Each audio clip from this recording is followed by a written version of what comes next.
second, number 5, Beckett Mason. Batting third, number 1, Paxton Utterback. Batting fourth, number 8, Mason Councilman. Batting fifth, number 3, Griffin Carroll. Batting sixth, number 22, Walker Toothman. Batting seventh, number 4, Dash Hetzel.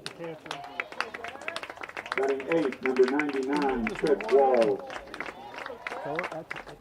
Batting ninth, number 9, Jace Kane.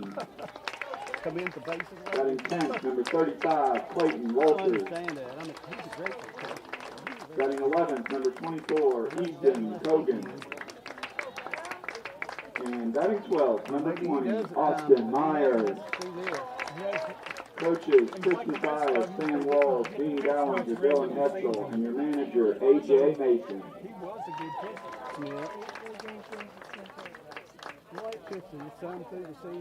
Now for your home team from Barboursville Little League. Batting first, number 2, Brooks Keaton. Batting second, number 8, Easton Cole. Batting third, number 26, Paxton Payne. Batting fourth, number 21, Wyatt Smith. Batting fifth, number 3, Liam Davis. Batting sixth, number 22, Matt Smith. Batting seventh, number 99, Shai DeMoss. Batting eighth, number 18, Mason Myers. Batting ninth, number 6, Madden Watson. Batting 10th, number 1, Jackson Perry. Batting 11th, number 5, Corbin Johnson. And batting 12th, number 12, Hunter Cosi. Coaches for Barboursville, Ryan Cole, Pat DeMoss, and your manager, Ryan Keaton. Please remove your hat for the Little League pledge. I trust in God, I love my country, and will respect its laws. I will play fair and strive to win, but win or lose, I will always do my best. Now remain standing for the national anthem.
Final notes of the national anthem, and we welcome you to Huntington Little League here in Huntington, West Virginia for the championship game of this 2025 West Virginia 8-10 baseball state tournament.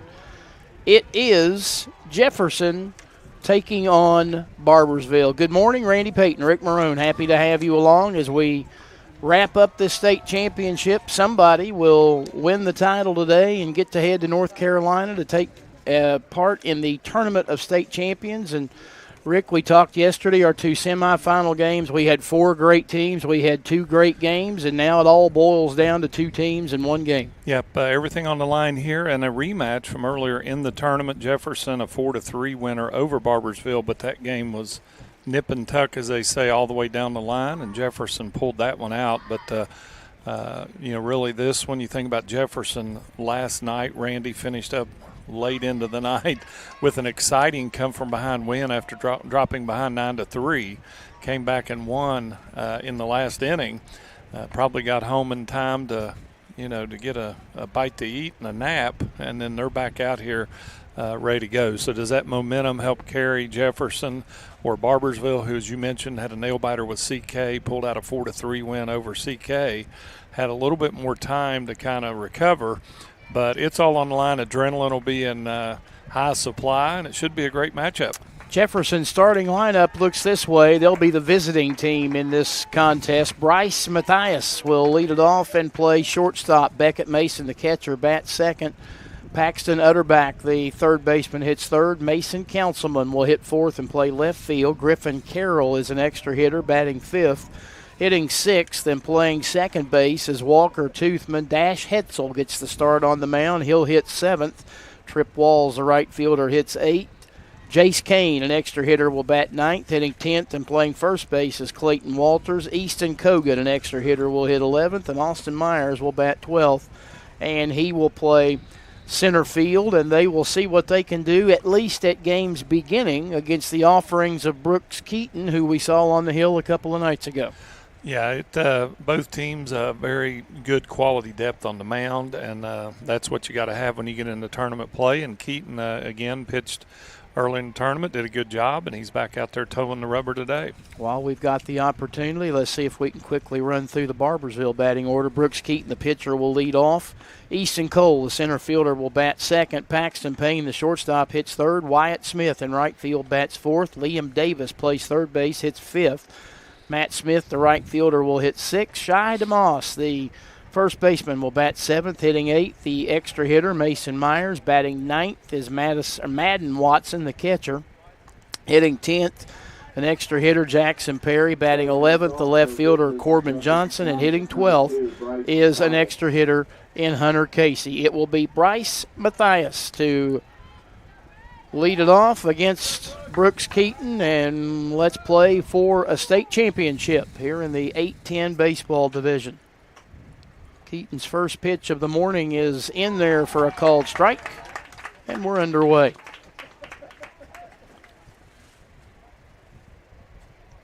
Just a hair past 10 a.m. As Rick mentioned, this Jefferson team was on the field last night about 12 hours ago. Called strike two. They had the second game, which went a little longer because we had quite a few runs scored. Jefferson walking off. Bridgeport 11-10. 1 ball and 2 strikes. Mathias to lead it off, to be followed by Mason and Utterback. Keaton's 1-2 pitch, and it misses away. 2 balls and 2 strikes. As has been the case throughout the course of this tournament, hot, humid conditions. Not exactly hot at the moment, but humid, yes. And unfortunately, a threat of rain is a possibility. We had some in the second game last night, but not enough to delay the proceedings. And no lightning, which is always a good thing. Again, we mentioned last night a turf infield and a grass outfield, so it can take a little bit of rain. It's just can't get out of hand with it. Payoff pitch. Ball 4. So Mathias leads off the game with a walk. He trots on down to first, and Beckett Mason, the catcher, will settle in. He's a young man that we saw at games beginning last night on the hill, but he's on the other side of the battery in this one. He's the starting catcher for Jefferson this morning. Keaton delivers. Called strike. Defensively for Barboursville, DeMoss at first, Matt Smith at second, Payne at short, Davis at third. The outfield from left to right, Johnson, Cole, and Wyatt Smith. Watson behind the plate and Keaton on the bump. The 0-1 pitch. Scoots past the catcher to the backstop, and racing down to second will be Mathias.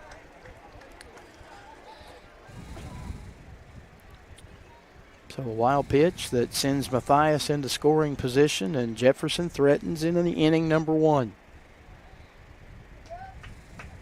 Keaton with the 1-1. Swung on and popped up. Keaton himself backing off the mound, and that's a tricky thing to do when you're going down the back slope of the mound, and he was able to maintain his balance, and although it was a little tricky, make the catch for out number 1. Yeah, did a good job, kind of gathered himself back, as you mentioned, behind the mound, which going downhill there, not an easy thing to do, but the first out of the game for Barboursville. Paxton Utterback, the third baseman in this game this morning. Settles in, left-handed hitter. Keaton delivers to him, and it's a strike on the inside corner.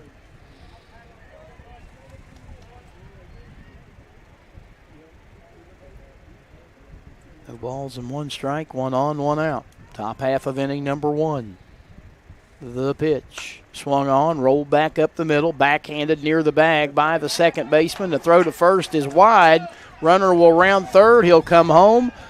And the second runner trying to get to second base, and they don't get him either. And Jefferson's up 1-0 here in inning number 1. I tell you what, Utterback hit the ball up the middle. Going to be a tough play for the second baseman, and he tried to put a little extra on it, threw it away, and Jefferson gets the first run of the ball game. That'll be a throwing error that allows Utterback to reach and Matthias to score. So Jefferson up 1-0, and here's the left fielder, Mason Councilman. Called strike. Second baseman Smith got there and then had to make a hurried throw, and it went wide of the bag, and by the time that all was collected, Utterback at second and Matthias in the dugout with the game's first run. Up high for a ball. 1 ball, 1 strike. One thing about Jefferson we've noticed, very disciplined at the plate, willing to take some pitches if needed. Keaton, an affirmative nod of the head, yes to the sign. He delivers. It's rolled toward the third baseman. Played on the hop. Nicely done by Davis. He'll wing it across the infield to retire Councilman as Utterback advances on to third. Good play on both sides. Good play at third base there, and then the runner kind of hesitated just long enough to get that throw on its way, and then he scooted over to third.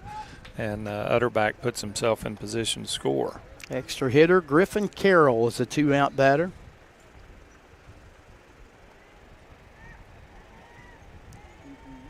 Keaton trying to strand a would-be second run down at third base, and his first pitch to Carroll's a taken strike.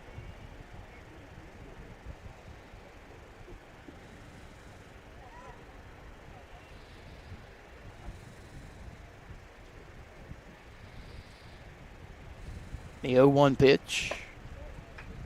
Up and away, 1 ball, 1 strike. We mentioned it throughout the course of our time here this week that these are 2 of the perennially strong youth baseball programs in the Mountain State. Up high, 2-1. Of course, then you look into the high school level, and Barboursville, of course, feeds into Cabell Midland, which has enjoyed all kinds of success. And a pitch off the mid of the catcher. Here comes the runner to the plate, and he'll score. So they do, in fact, get the second run of the inning as Utterback sprints home from third, and it's 2-0 Jefferson. We keep saying Jefferson. I guess technically it's Jefferson County. So I don't know if all of these kids feed into Jefferson High School or if they feed other programs as well, but there's ball 4 to Carroll. And Lord knows, maybe not so much recently, but for a long stretch, Jefferson, an incredible high school program under John Lowry, 700 and some odd wins, I think, before he finally gave it up, and just proving the point that although they're separated by a number of miles, these are 2 quality programs. Hit on the ground toward first, away from the first baseman, but he recovers and tags the bag. DeMoss got it done to retire Walker Toothman. and the inning is over. But Jefferson gets 2 runs on no hits. There was 1 error and 1 runner left on base. We're in the middle of inning number 1. It's Jefferson 2, Barboursville coming to the dish. And this is the 2025 West Virginia 810 Baseball State Tournament from Video Productions. Doesn't wait, so neither should your care. Whether it's a cough, fever, or stomach bug, Access Plus is here for those urgent moments. From bumps and bruises to stitches and even x-rays, we've got you covered with extended hours and walk-in care for the whole family. You do not have to be an Access Health patient to be seen. No appointments, no hassle, just quality care when you need it. Access Health, where care meets community.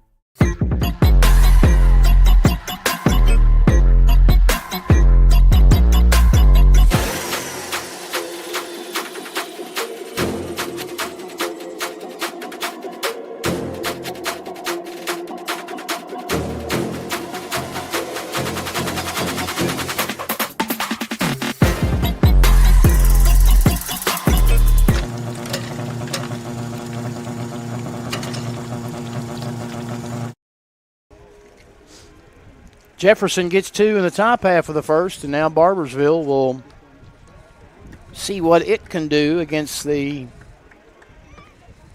flowing hair of the starting pitcher, Dash Hetzel. You're envious, aren't you? I am.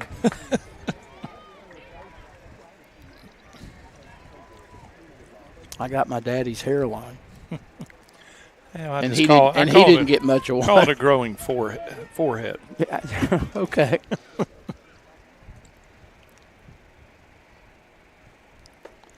Pitch to Brooks Keaton is up and away, ball 1. Of course, there's a school of thought that hair and brains don't mix. So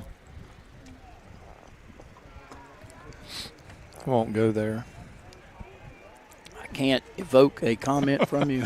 No, I have no comment.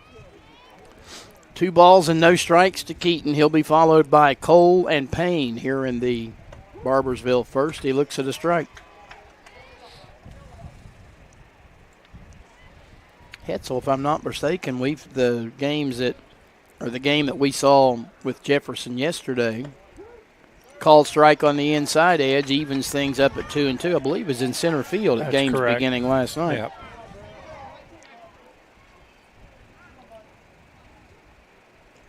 2-2 pitch. Up high, ball 3. Talk about the late night for Jefferson and the early start. Probably not nearly as hard on the kids playing as it is on the people that are following them. Slow roller hit towards second, fielding and throwing, and in time. Nice job by the second baseman, Walker Toothman, to retire Brooks Keaton for out number 1. Yeah, he did a good job. He came forward, and then the quick release. I tell you, watch a lot of these players, particularly infielders, that is so critical. We saw Eli Nepper last night for Bridgeport. Has a great arm, but I think even a better release. He gets rid of it quickly. Easton Cole settles in with 1 out. The first pitch is low and away, ball 1.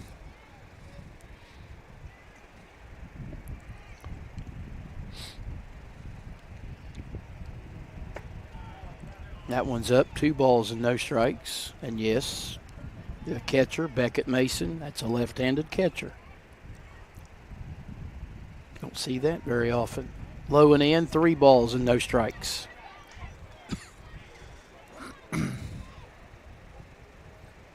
We'll set the Jefferson defense for you in just a second. There's a called strike.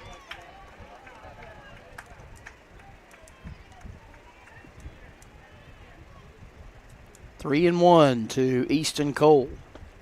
And a called strike, too.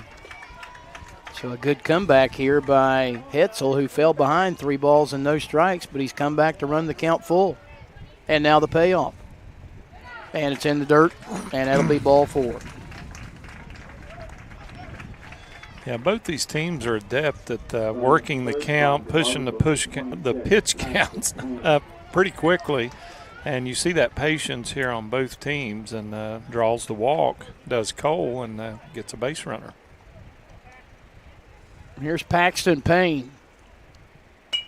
who was the star of the show last night, and he lines one into right center field here. It eludes the center fielder, and that will allow both runners to take an extra base. Runner coming home, and he's safe. So Barboursville answers here in the bottom half of inning number 1 as Payne with the single out there to right center, and the little bobble by the center fielder allows Cole to come home with the run, and Payne advance to second. And here's Wyatt Smith at the plate with a chance to tie it up.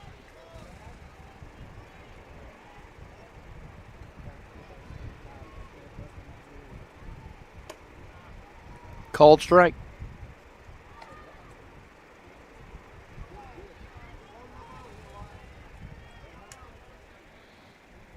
Smith, a left-handed hitter.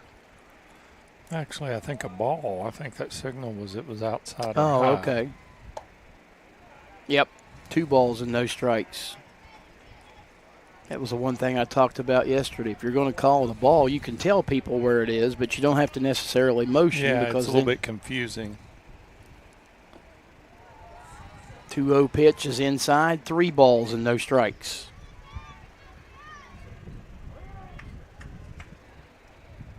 Wyatt Smith now. If the inning continues on, it'll be Liam Davis coming up. And it will be Liam Davis coming up as Smith draws a 4-pitch walk, and the ball scoots past the catcher, and Payne will come on to third.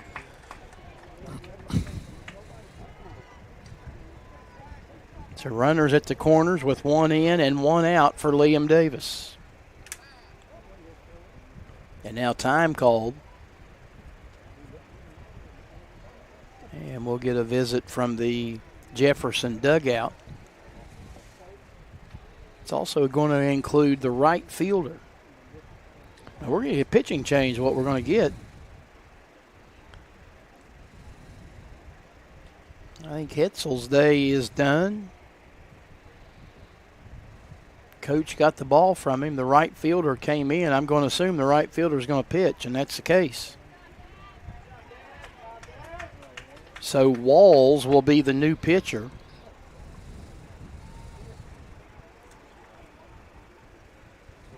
And Hetzel goes to right. New pitcher for Jefferson, number 99, Trip Walls. Trip Walls is the new pitcher, and Hetzel will head to right field. So Jefferson not wasting any time trying to, I guess, nip a potential big inning for Barboursville in the bud and try to maintain their early lead. Yeah, all hands on deck today. I think both teams will kind of have what they call a short leash with pitching. I think Johnny Holstaff. Yeah. And they're not going to hesitate to make any changes. So I would expect some more of that.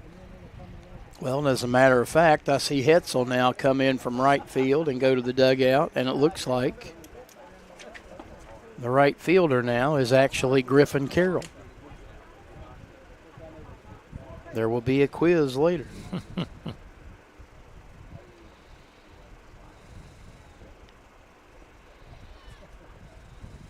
And now did Carroll go to center and the center fielder go to right? Just keeping you on your toes this morning. I can't tell. No, Carroll's still in right. Okay. You failed your quiz, I did. by the way.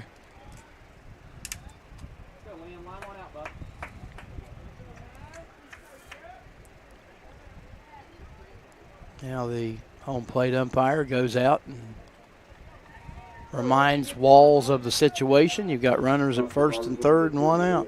Good luck. Here's Liam Davis. And the pitch is behind him. And off the glove of the catcher, it'll allow the runner at first to advance.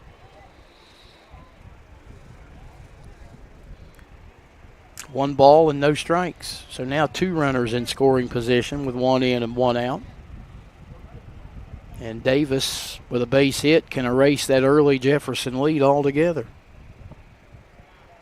2 balls and no strikes.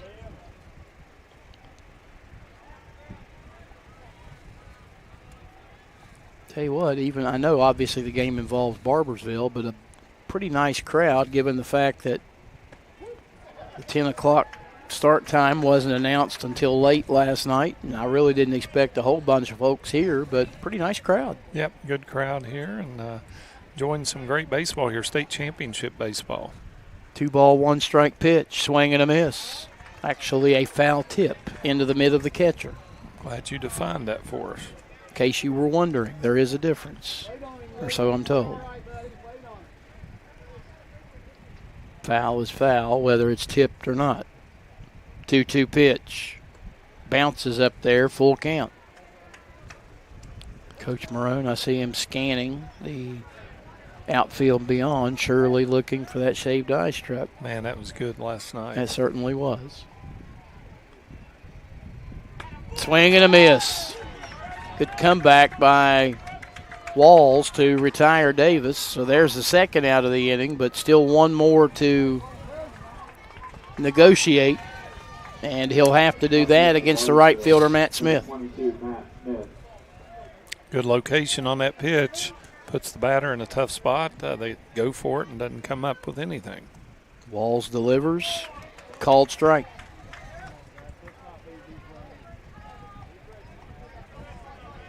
You need that shaved ice to wash down that Tudor's biscuit. That one bounces in front of the plate, through to the backstop. Here's the runner from third. He tripped as he got to home plate, but he scores. The ball got past the pitcher, but not far enough to allow the second runner, Smith, to advance. And very quickly we begin anew, tied at 2. Yeah, good job taking advantage of opportunity there. Barboursville has done that throughout the tournament. Not so many hits, but creating offense in other ways. Actually now 2 balls and 1 strike to Matt Smith. Barboursville has done this with only 1 hit. Hit on the ground hard at the second baseman. He bobbles, he recovers, he throws, not in time.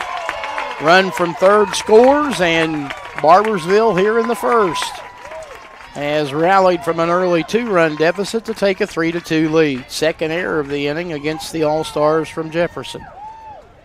Yeah, that ball kind of got up into the second baseman's body. He was able to knock it down, but then just too quick was Matt Smith and beat it out. Here's Shai DeMoss, the first baseman, left-handed hitter. Walls delivers. It swung on and hit into the netting along the third base side, foul, 0-1. So 3 runs, a hit, and 2 errors thus far. Add in a couple of walks, and that's been the recipe for Barboursville to take the lead. Here's one in the dirt and past the catcher, and another wild one that allows Matt Smith to race into scoring position.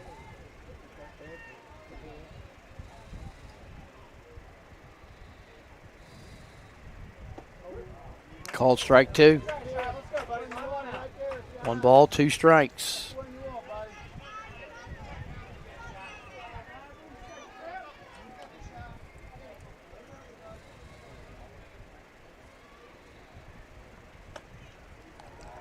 Up and away, 2-2. If DeMoss continues the inning, Mason Myers would hit next. 3 in, 1 on, 2 outs, and a swing and a miss. DeMoss has gone on strikes, and the inning is over. But Barboursville, 3 runs on 1 hit. There were 2 errors and 1 runner left on base. We played 1 here in Huntington. It's Barboursville 3 and Jefferson 2. It's the championship game of the 2025 West Virginia 810 Baseball State Tournament from Video Productions. Plan? No problem. Just wing it. Whether it's a 6 or 10-piece order of our mouth-watering traditional wings or our flavorful boneless wings, now get them smothered in our new garlic parmesan sauce. Gino's Pizza and Spaghetti House. Just wing it. Little General Stores has been serving West Virginia communities for almost 5 decades. That's nearly 50 years of providing those essential needs for your daily journey. We are so grateful to be a small part of your lives, and we want to recognize the integral part of our operation, the LG family. We know these last couple years haven't been easy, but with every sunrise and sunset, you keep us going. To the LG family, the moms, dads, sisters, brothers, sons, and daughters of West Virginia, thank you. From our made-from-scratch biscuit sandwiches to hearty breakfast wraps, Tudor's Biscuit World serves up a taste of simpler times. Now pair your favorite sandwich or wrap with a refreshing iced coffee combo. This is Biscuit Country, where made from scratch never tasted better.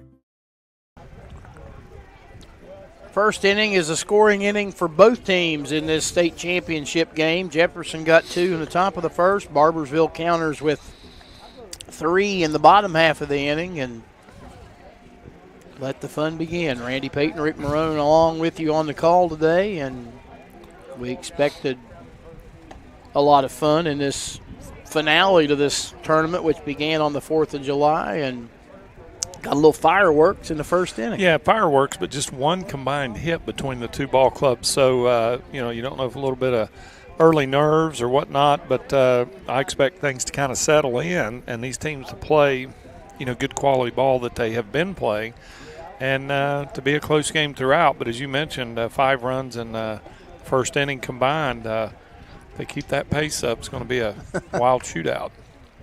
Might be akin to that game that we had last night to finish things out, the 21 combined runs between Jefferson and Bridgeport. Dash Hetzel will lead it off, now in the role of an extra hitter. Began the game as a starting pitcher for Jefferson. He hits the first pitch toward first, where DeMoss plays on a second hop and turns and tags the bag. 1 pitch, 1 out. Trip Walls, who now is the pitcher for Jefferson. He started the game in right field. And he will settle in deep in that right-handed batter's box. Brooks Keaton pitching with a lead here in the second inning. Delivers, and low and away, ball 1.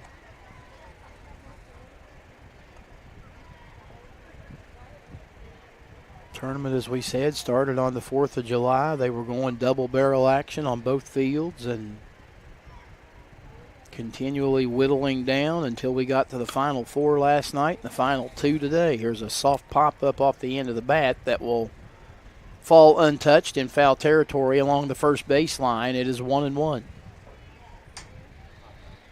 Winner of this game advancing to Wilson, North Carolina for the Tournament of State Champions.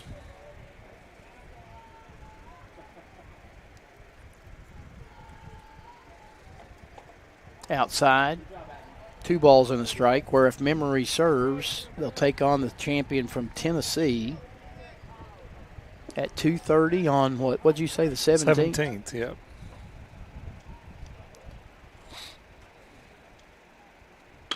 Ground ball back up the middle. Keaton will field. He'll throw to first, and there's 2 out. 2 out batter will be Jace Kane. And we mentioned the Tournament of State Champions, and again, it was a tournament that actually started here in West Virginia, just down the road at CK Little League, and it moved from there to Greenville, North Carolina. But Greenville now is the host of the Little League Softball World Series, and they had to find a place to move the 8-10 Tournament of State Champions, and it landed in Wilson, North Carolina. Ground ball hit foul over toward the first base side by Kane. It's 0-1. Yeah, as you mentioned, up to that point, when it did originate in West Virginia, there was no next level beyond the state. So that Tournament of State Champions is a nice event for the 8 states that participate with their champions representing. 0-1 pitch coming. Swing and a miss, and it's 0-2. And if you're wondering, if you follow Little League Baseball up to the Little League World Series, the Tournament of State Champions for the 8-10 is essentially a Southeast regional. Yeah. The teams, the states that you see involved in the Southeast region at the higher levels are also the ones that are taking part in the 8-10 tournament state champions. Your Floridas, Georgias, I think North Carolina and South Carolina are in it. Alabama used to be in it. West Virginia, Virginia. I think that's 7. That might be the 8. Tennessee, that was the other one. Missing away on a close 1-2 pitch, 2-2. Kane out of the box and now back in. Keaton sets and delivers the break-even 2-2 pitch. Swung on and rolled to the shortstop. Played by Payne. He's got to hurry with the throw. He does in time. And the inning is over. Keaton sets him down in order in the top half of the second. We roll on to the bottom of 2, where Barboursville leads Jefferson 3-2. It's the championship game of the 2025 West Virginia 8-10 Baseball State Tournament from Video Productions. Plan? No problem. Just wing it. Whether it's a 6 or 10-piece order of our mouth-watering traditional wings or our flavorful boneless wings, now get them smothered in our new garlic parmesan sauce. Gino's Pizza and Spaghetti House. Just wing it. Little General Stores has been serving West Virginia communities for almost 5 decades. That's nearly 50 years of providing those essential needs for your daily journey. We are so grateful to be a small part of your lives, and we want to recognize the integral part of our operation, the LG family. We know these last couple years haven't been easy, but with every sunrise and sunset, you keep us going. To the LG family, the moms, dads, sisters, brothers, sons, and daughters of West Virginia, thank you. From our made-from-scratch biscuit sandwiches to hearty breakfast wraps, Tudor's Biscuit World serves up a taste of simpler times. Now pair your favorite sandwich or wrap with a refreshing iced coffee combo. This is Biscuit Country, where made from scratch never tasted better. Kind of apropos that we see that Tudor's Biscuit spot coming out of the break. That's what Coach and I are trying to enjoy in between innings. Thanks to the godfather, Butch Mounts.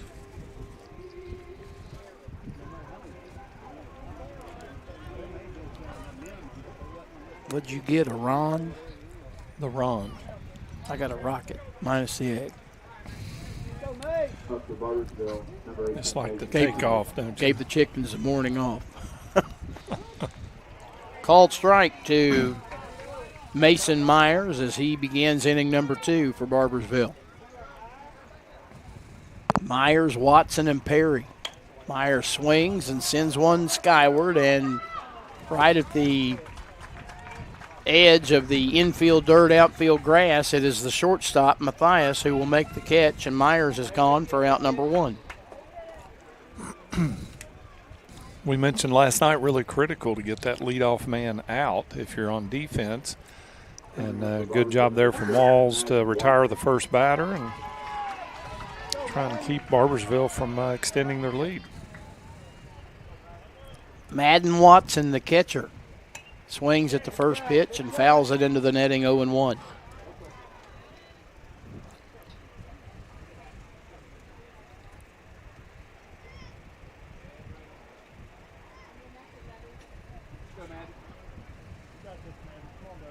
Couple of practice swings out of the batter's box, and now he settles in. The 0-1 from Walls. Down low, ball 1.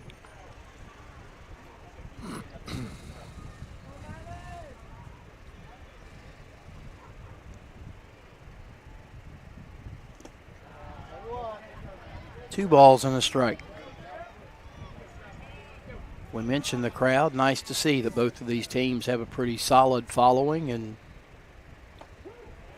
there's a called strike, and it's 2-2. And we say that particularly when you look at the Jefferson folks. They are a long way from home. They have spent their 4th of July weekend and then some here in western West Virginia. And win or lose, when this one is over, they face a long, he said long drive back. Daunting. A daunting drive.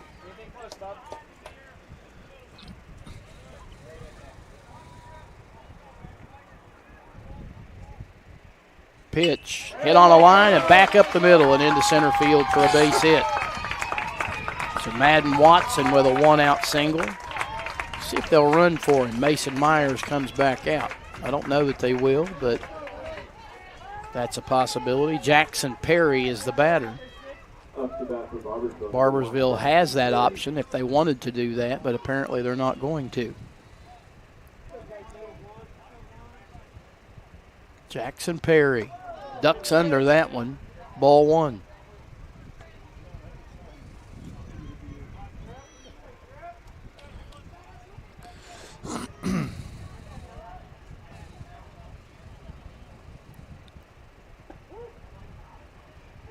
Called strike.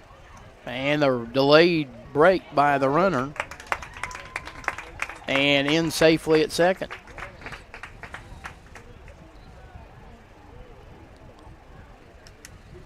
Ball and a strike to Perry, who is in the role of extra hitter. Bounces up there through the catcher, and on to third comes Watson.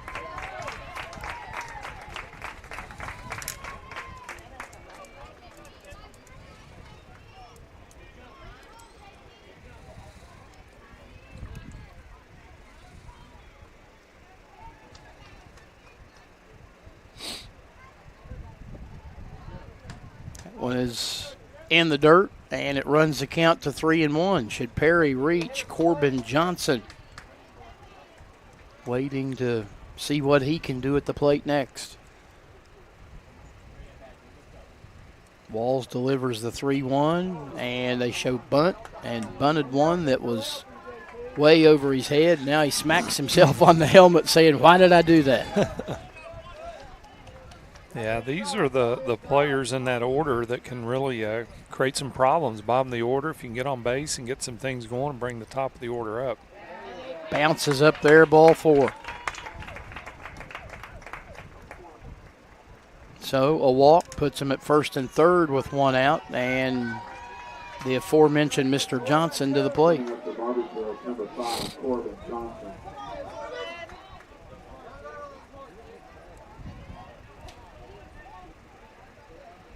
Johnson, a right-handed hitter. And now time being called. Is this going to be another pitching change, or is this just a defensive meeting? We will see. Actually, there's an arm coming. That looks like Hetzel. Hetzel going to come back in and pitch.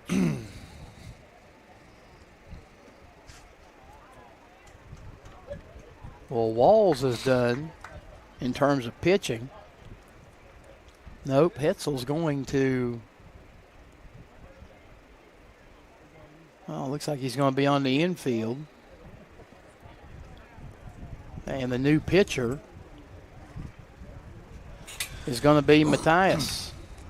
Hetzel's going to go to shortstop. New pitcher for Jefferson, number 2, Bryce Matthias. Matthias is the new pitcher. Where did Walls end up? Trip Walls, he left the field, so we'll see if he comes back in or if. Well, maybe that's the case. I thought he came back out onto the field, but no, so again, it's Hetzel who returns. He's now playing shortstop. Matthias will be the new pitcher. And I think that catches you up on the changes here in the second.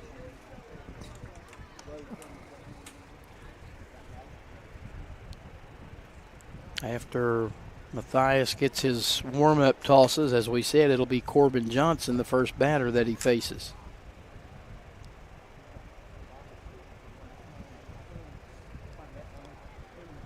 Coach bringing out chug of Gatorade for the catcher Mason. Keep him hydrated. And as we said earlier, the home plate umpire goes out to remind the pitcher of the situation before he throws his first pitch, and that has now taken place. And after Johnson has a practice swing outside of the box, he settles in. First pitch, inside, ball one, and there's a steal of second on the delayed break by Jackson Perry.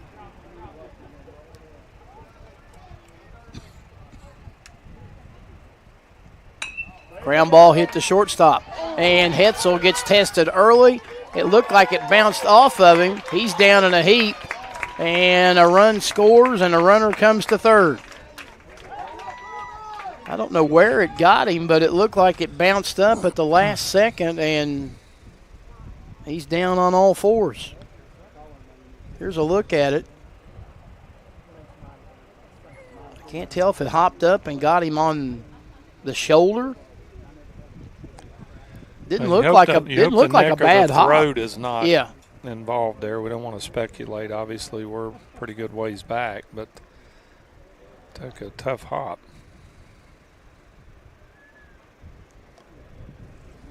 They're out there checking on him.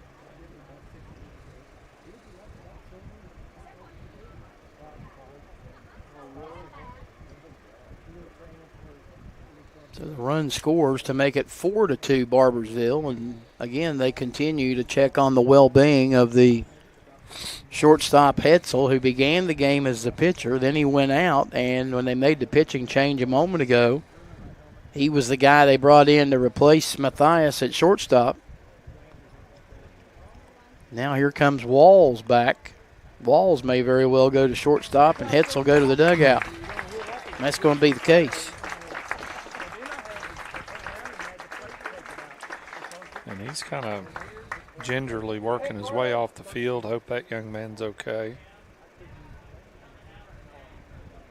Oh, he had a rough start on the mound. They gave him a break and then put him in at shortstop and literally tested right out of the gate and took a hop into the upper part of his body. We didn't know if it got him in the throat or the upper shoulder or shoulder blade, but nonetheless, he's out.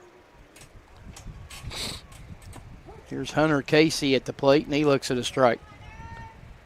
So Johnson at first, Perry at third, 1 in, 1 out, 4-2 Barboursville here in the second. And an 0-1 count on Hunter Casey.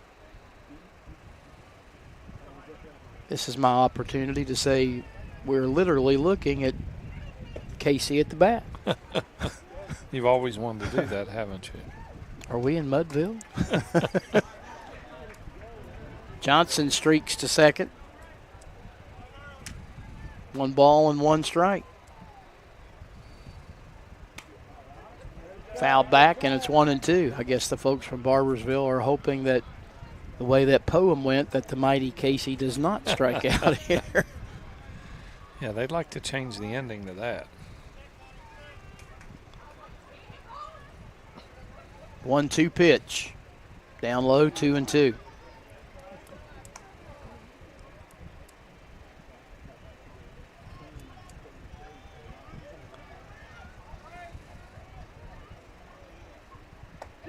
And strike 3 called. So Casey's gone for out number 2 in the inning, and we go back to the top of the order for the leadoff batter and pitcher for Barboursville, Brooks Keaton, who grounded out to second his first time up. Yeah, big opportunity here for Matthias to try and minimize the damage, but Keaton has been putting the bat on the ball pretty effectively. Puts it on the ball here and swings and lofts it up and over the netting and behind the bleachers here on the first base side. Trying to find Coach Marone's truck. Ooh, I've been so lucky this week. 0-1 is again hit in the air on the right side. The ball will be a foul ball, and it's 0-2.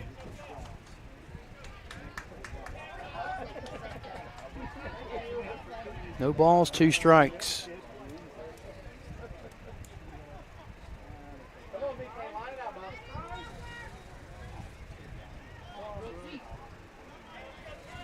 Matthias delivers and misses low and away. Good stop by Mason, who's been getting a workout here early on. 1 ball and 2 strikes. Up and in, and I don't know that Mr. Keaton's got any peach fuzz on his face, but he had the opportunity to get it trimmed there, 2-2. Wow.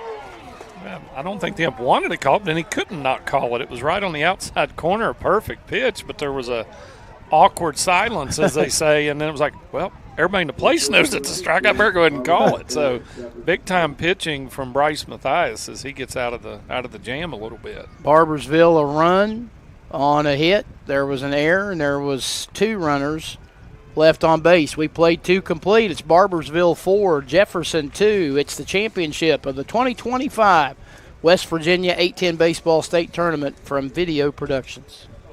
Before you hit the Hatfield-McCoy trails, fuel up the way West Virginians do at Little General Stores. We're proud to be part of your ride. Rooted in West Virginia and built for the back roads. Little General Stores. Fuel your adventure the West Virginia way. We're Panhandle Cleaning and Restoration, and we're gonna save you. We've got it down to a science, an absolute state of art. We do it all, restoration, cleaning, and reconstruction. When disaster strikes, just pick up the phone. We're Panhandle Cleaning and Restoration, and we're gonna save you. At Polka Valley, we offer a full suite of conventional, government, and West Virginia housing loan products, strong construction loans, and 100% financing to qualified applicants. Visit us online or call us today. Member FDIC, Equal Housing Lender. 2 innings in, it's 4-2 Barboursville as they lead Jefferson in this championship game. Nice to hear from our good friend Tom Roten, the straight shooter, as he likes to call himself.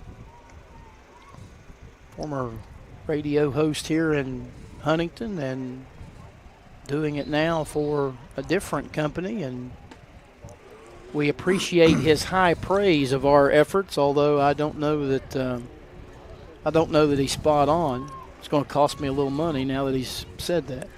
Yeah, and just to play catch-up last night, your number 1 fan, Jeannie Sullivan, tuning in, and Liam and Charlie Nelson also tuned in to listen to the golden voice of Randy Payton, and we didn't get the message in time and told them we'd do a shout-out today, so your fan club has tripled in the last few days. It went from 1 to 3. How about that? Getting bigger every day.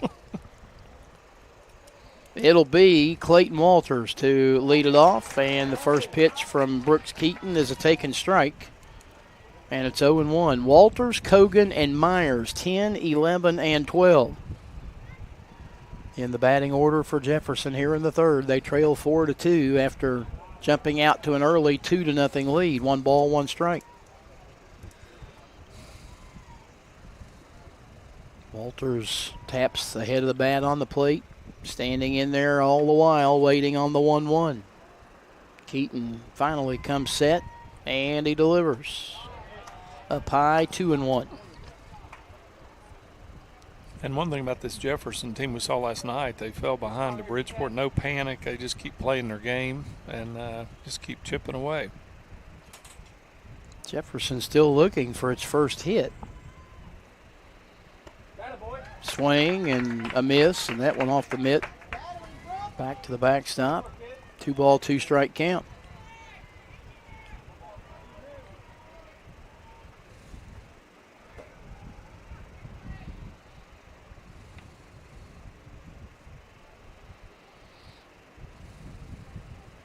Two-two pitch from Keaton, up and away, ball 3.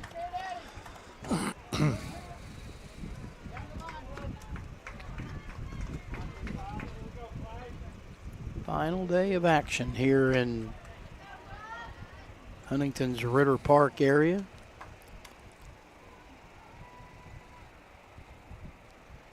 Full count pitch is strike 3 called. Walters couldn't pull the trigger, and he is caught looking for out number 1.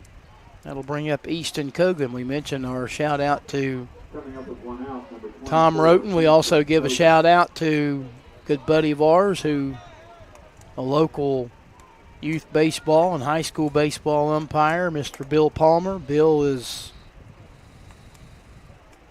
fighting that nasty word, cancer, and doing his best to kick its butt, and we obviously offer our wishes that he is successful in his endeavor.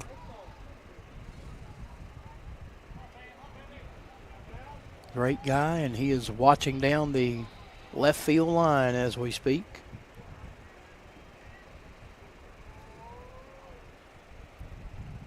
Keaton delivers to Cogan. Outside, ball one.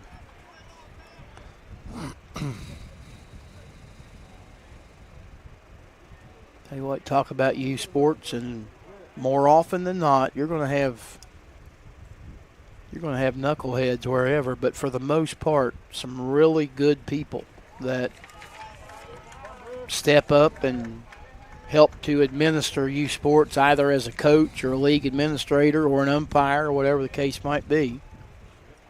And a tip of the hat to all those folks.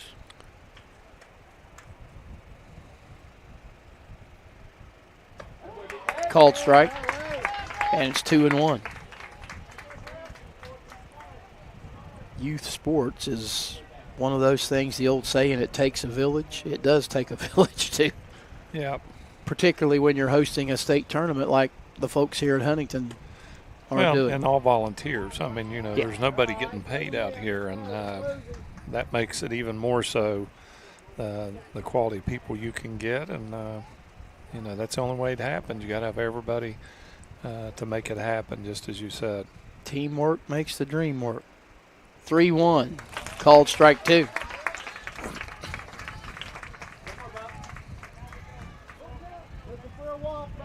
And people are interested in it. I mean, even though they're having to listen to us, there are people who are watching. If they're not here in person on the live stream, that's something. There's the 3-2 that misses, and that's ball four. So Cogan will go on down to first, and the one-out batter will be Austin Myers. When you and I were growing up, the thought of Grandma or Grandpa being able to watch the game and not have to leave the house to do it is kind of unprecedented. That's apparently going to be it for Keaton. And the catcher, Watson, removing his gear. So I'm going to assume that Keaton's probably going to go to catcher. I'm just not sure if Watson's going to the mound. Yep, that's exactly what it's going to be, is a straight switch. So the battery just changes spots as Watson will now pitch and Keaton will now catch.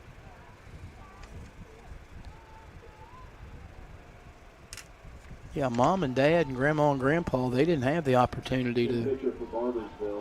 Well, first of all, there was no internet. It's not that games weren't being streamed. There was no method with which to stream them. Mm-hmm.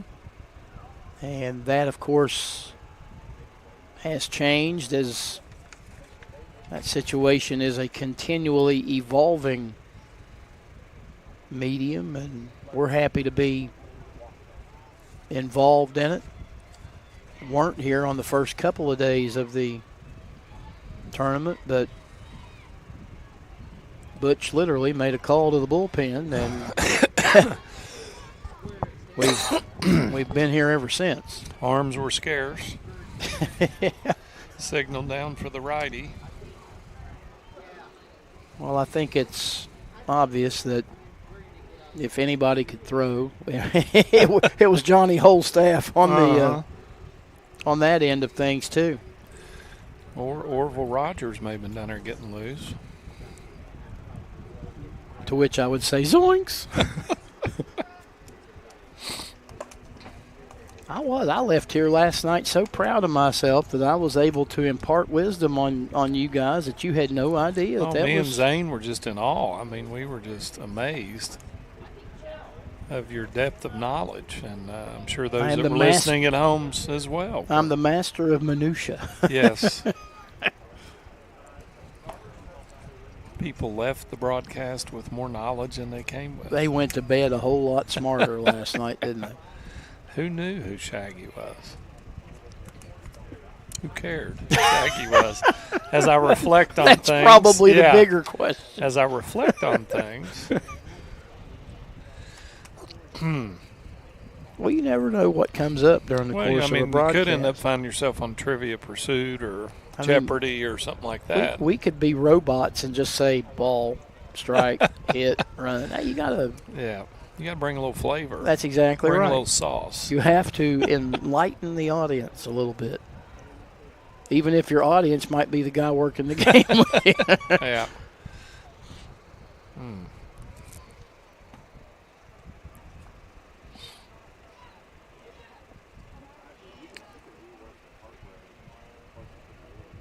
Well, I'm not sure. Well, the umpire's turned with it facing this way in front of a warming-up pitcher. I don't know that that's the best. I don't know either. Position to be in, but we'll see. It only takes getting hit in the small of the back one time.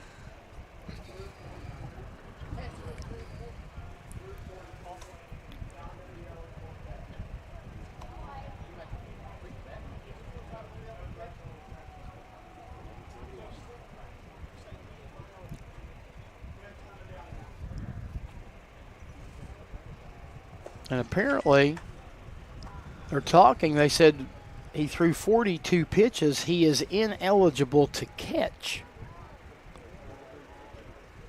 And looks like the tournament administrator is going down to. Well, catching. A pitcher who delivers 41 or more pitches in a game cannot play catcher for the remainder of the day. He threw 42 pitches. That's correct. So Keaton, by rule, and we are looking at this Little League Baseball tournament rule summary from the Little League Baseball website, and they missed it by one pitch. He can play. He just can't catch. So now how does that alter what Ryan Keaton wants to do? Catching is a skilled position. I mean, and with Watson going to the mound, you got to wonder who's the third option there to go behind the plate.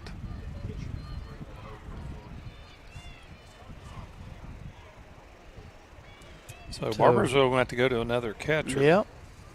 I think it's being explained to him, although Keaton's the one still out there in the warming up Watson. But we are not going to continue until Barboursville comes up with somebody new to go behind the plate.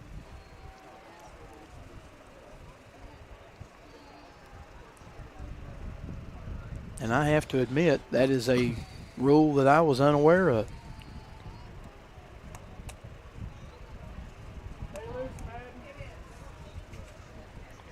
Obviously, Keaton, a leadoff batter, he's not coming out of the game. No. You could leave him, I guess, as an extra hitter, but I think you want his glove. They're going to have to bring another catcher in. And unless somebody, usually there's not extra set of gear, unless somebody else is getting dressed in the dugout. Barboursville has not made a move yet to make the change.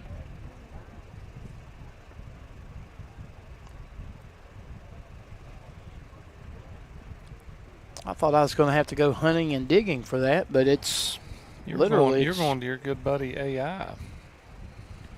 But you had it in your hand, so always prepared, aren't you? Furthermore, a player who has caught in 4 or more innings in a game may not then pitch on that calendar day. So a lot of rules that you have to follow, and we're in a delay because Barboursville. Yeah, there appears to be no change at catcher. I mean, he's got his gear on and he's behind the plate. I don't know if it's a rule that they think is being implemented wrong, and they're wanting a. Yeah, it's printed. No offense to you, but you could clearly understand it as you read it. Thank you. Not that you aren't an expert on all rules and all things that regulate baseball, but yeah, it's pretty straightforward. I have a brain scan and it showed nothing. Is that? Well, you have a pulse. But it's clear the rule is. I mean, I don't think there's any debate on that, or there could be when you read the rule. I don't know why there's no movement unless there's been a question or some type of protest to the rule. I was going to say, now I have seen situations where they have stopped the game. Somebody says, call Williamsport and check it out. But there it is in black and white. I mean, it's not much ambiguity to it. Well, and it may alter. Barboursville's now leaving the field. And I would assume if they're leaving the field and obviously getting out of the sun, that's because a call is being made and we're awaiting a decision. But again, based on what the printout that we have, we can take a break and we'll do that and we'll come back. Summer, we have amazing deals for you here at Dan Cava GMC. Let's check them out. Our 2025 Acadia is a 3-row family SUV that's perfect for your summer vacations. Come test drive one of our bold and rugged GMC AT4 Canyons. Lease a 2026 Terrain for as low as $499 a month with no money down. And don't miss out on the greatest selection of the year of our pre-owned vehicles. Dan Cava GMC, shop the world! Before you hit the Hatfield-McCoy trails, fuel up the way West Virginians do, at Little General Stores. We're proud to be part of your ride. Rooted in West Virginia and built for the back roads. Little General Stores. Fuel your adventure the West Virginia way. At Polka Valley, we offer a full suite of conventional, government, and West Virginia housing loan products, strong construction loans, and 100% financing to qualified applicants. Visit us online or call us today. Member FDIC, Equal Housing Lender.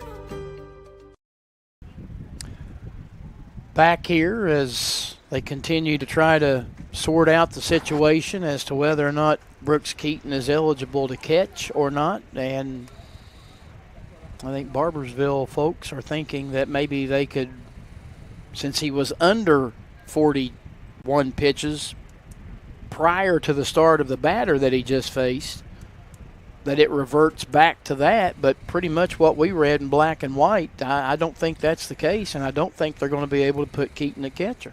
No, I think they're just trying to make sure that the rule's being applied appropriately. And, if you step aside and you look at the pitch count rule, yes, you can finish a batter even though you've exceeded your pitch limit. You do that by choice. You choose to go ahead and finish the batter. But those pitches were still thrown, and so we'd be curious to see how they get the ruling down from the higher-ups. They're a lot smarter than we are, but it's kind of a little bit of a nuance. If you go back to when the batter started, the last batter that Keaton faced, he was under 40. He was at 38. Yeah, he was under the 42 threshold, but once he finished that batter and he was over the limit, as far as catching, he can still play, he can bat and do all things, but that is a big deal because, you have probably limited numbers of catchers, and when Watson goes to the mound, Keaton was going to flip with him and be the catcher. So we'll see what the ruling is. It'll be interesting. It's probably happened before elsewhere, and there's some precedent there. They're just calling to find out the ruling on whether he's allowed to catch or not. Well, and this is exactly what happens when you make that phone call. Until you get a decision, things come to a grinding halt. So that's why you don't see anybody out there on the field. We've seen it. I saw it a couple of times in the past down at the Tournament of State Champions that we talked about when it was hosted down at CK. If there's a question, stop everything, call, and get the ruling before you continue. Yep, and for folks at home, be a good time to run out to Tudor's Biscuit World. Get you a biscuit, one of our proud sponsors, and maybe get Randy a big gulp down at Little General. Randy could use a big gulp right now to wash down the back end of my rocket. You have made the turn and you're heading for home. You're on the home stretch with the rocket. Minus the egg. Yeah. The henberry. The cackleberry. Gave him a break. Gave the hens a break today. I gave the hens a break by not breaking an egg. But we are in a delay here in the. We have a runner on first base. Runner on first with one out in the top of the third. Brooks Keaton began the game as the pitcher for Barboursville, and recorded the first out, walked Kogan, and then they wanted to make the change of flipping the battery, sending Watson to the hill and Keaton behind the plate. But it'll be real interesting to see how this ruling comes out because, you know, as experienced as these coaches are, they maybe haven't been in a specific situation, but you would think that it's something that they might be aware of. Well, now apparently they're saying play ball.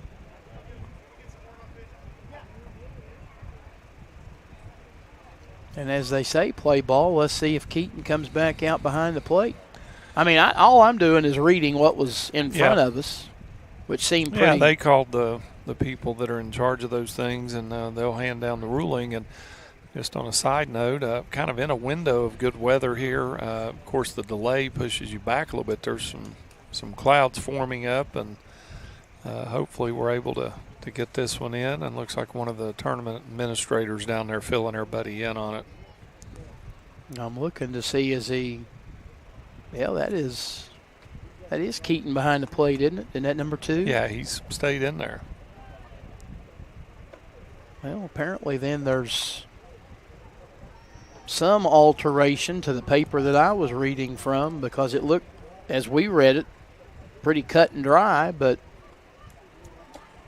I don't know. They're kind of out of the loop, so to speak, in terms of the way that Little League words its rulings, and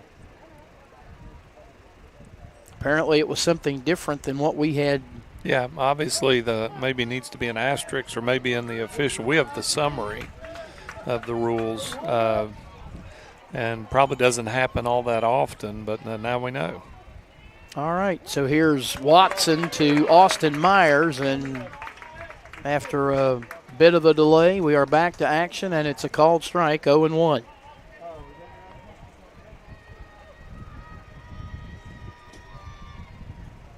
Watson's 0-1 pitch is a swing and a miss.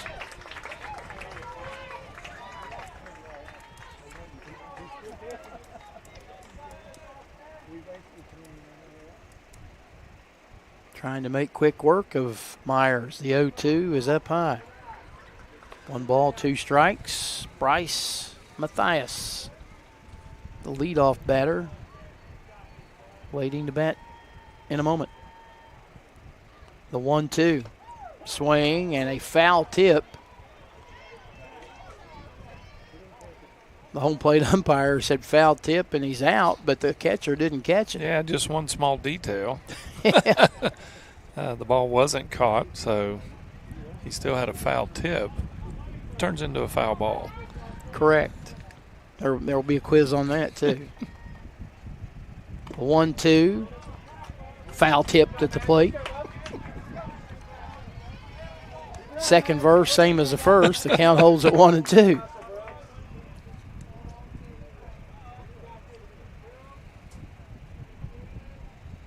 Watson into his motion, and the 1-2 on its way. And it's a swing and a miss, and that's a strikeout, and Myers is out number 2.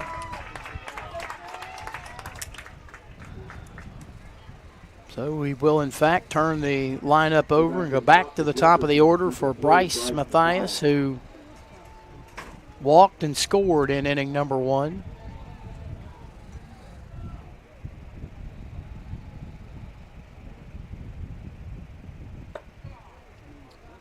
Up and in, ball 1. And a late break by the runner, and he goes to second, and he's safe. Base comes dislodged, and they have to put it back, but Kogan with a steal of second.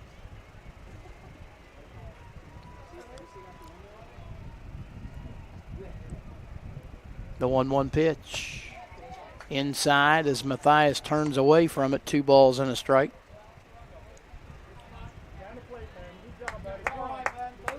Runner at second with 2 outs here in the third. Barboursville leading 4-2. And a called strike. And another delay. And safe. The call at third. Tell you what, you never want to make that third out of an inning at third base, and that's a gutsy call right there. Back-to-back steals for Kogan. Now the pitch, and the batter, Matthias, ducks under it, and the count runs full at 3-2. The wheels, they are a-turning here in the third inning. Payoff pitch from Watson. Check swing, looked like he went far enough. Barboursville might want to appeal that. Meanwhile, the runner just keeps right on running.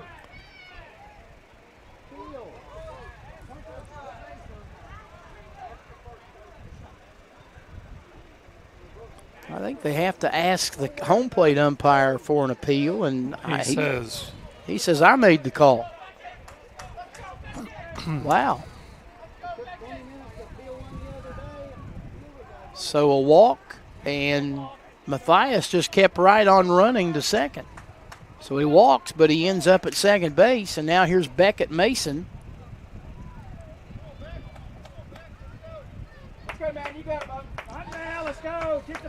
Well, now the umpire at second's trying to coach him on how to make the appeal. I don't know that that's his job, so he's out there actually explaining to them to put the ball in play and then ask for the appeal, but I don't know that's the umpire's job, just to be honest with you. I mean, that appeared to be what he was doing. Here's Beckett Mason. I thought that the batter swung, to be honest with you. But yeah, it was close. He tried to hold up, but the home plate umpire has to ask for the appeal. He chose not to. Yeah, he made it pretty clear that he made the call. Strike on the inside edge to Beckett Mason, 0-1. He popped out to the pitcher at the time, Keaton, back in the first inning. Looks at strike two.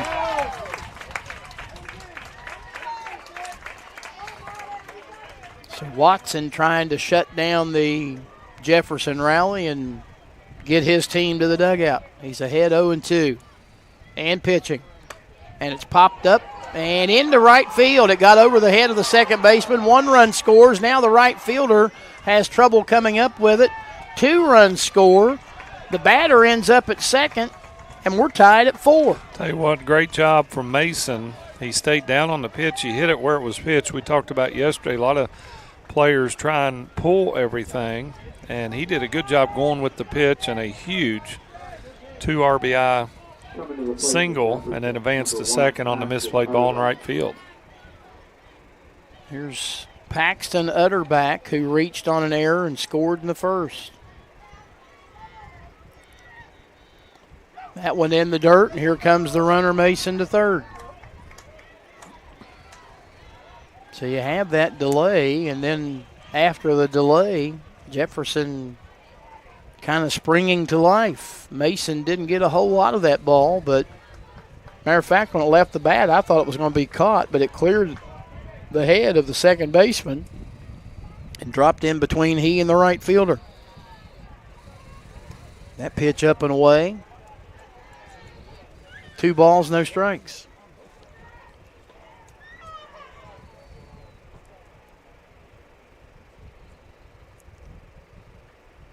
Watson delivers. Called strike. 2-1.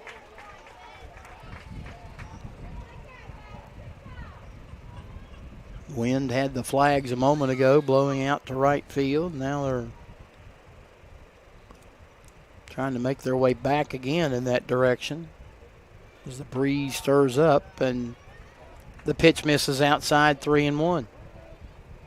Coach and I both mentioned it earlier there, and we've had it every day. It's not really affected play, but there is a threat of rain. Welcome to West Virginia in July. 3-1. Ball 4.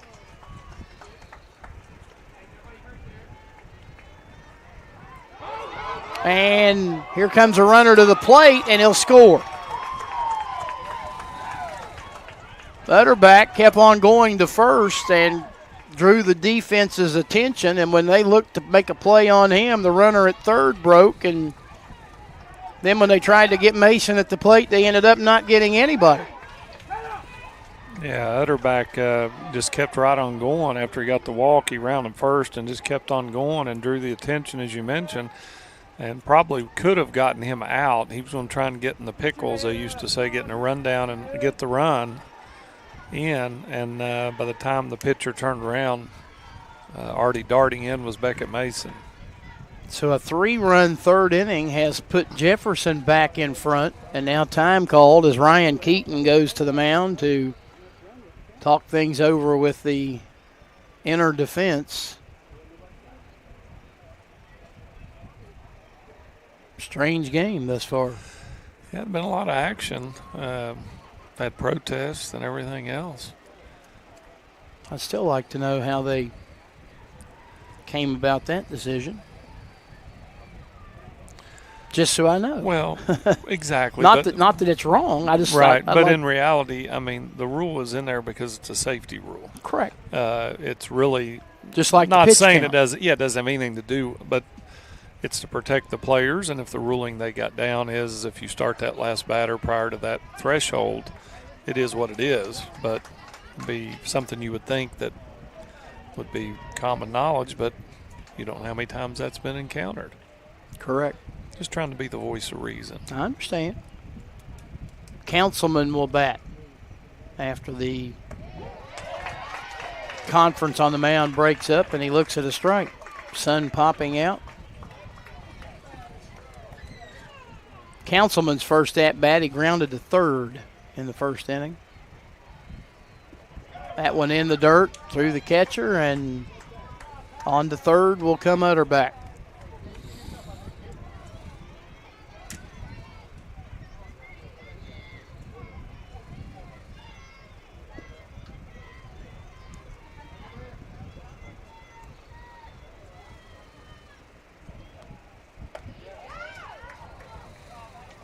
Outside, and now a 2-1 count.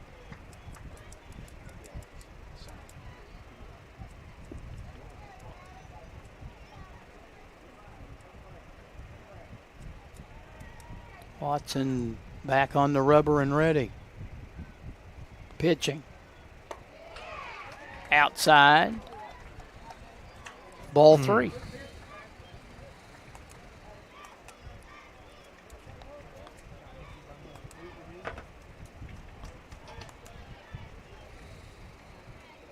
Three balls and a strike.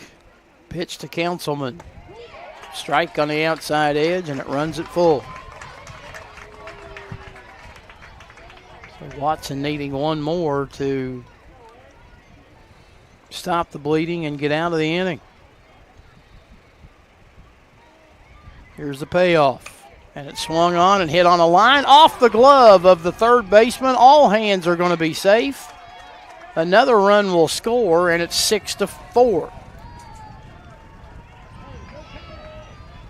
Like Liam Davis had a bead on that play, but I'll tell you what, coming off a left-hander's bat, it kind of has a different spin to it. Not saying that was the difficulty, but it is a different spin coming off when your left-hander hits it down to the left field, down the left field side. Little English action. Yeah.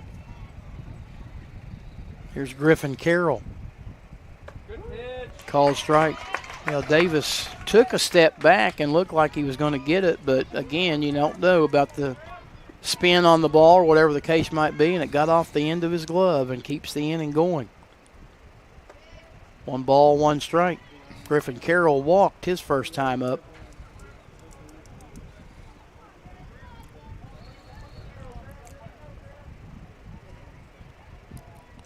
Swing and a miss. Well, he had a healthy cut at that one. You get your money's worth. Yes, sir. 1 ball, 2 strikes. But with 2 strikes, you got to be in a different mode. Head on the pitch, watch it hit your bat. 1-2 is hit to third. Nice stop by Davis. He'll take the short route to second for the force of Councilman. 5-4 on the put out. And the inning is over. But for Jefferson in the inning, they get 3 runs on 1 hit. There was 2 Barboursville errors, 4 runs, in the inning on 1 hit. and 2 Barboursville errors, and there was 1 runner left on base. We have played 2.5 here in Huntington. It is Jefferson 6, Barboursville 4. It's the championship game of the 2025 West Virginia 810 Baseball State Tournament from Video Productions. Summer, we have amazing deals for you here at Dan Cava GMC. Let's check them out. Our 2025 Acadia is a 3-row family SUV that's perfect for your summer vacations. Come test drive one of our bold and rugged GMC AT4 Canyons. Lease a 2026 Terrain for as low as $499 a month with no money down. And don't miss out on the greatest selection of the year of our pre-owned vehicles. Dan Cava GMC, shop the world! Before you hit the Hatfield-McCoy trails, fuel up the way West Virginians do, a Little General Stores. We're proud to be part of your ride. Rooted in West Virginia and built for the back roads. Little General Stores. Fuel your adventure the West Virginia way. At Polka Valley, we offer a full suite of conventional, government, and West Virginia housing loan products, strong construction loans, and 100% financing to qualified applicants. Visit us online or call us today. Member FDIC, Equal Housing Lender.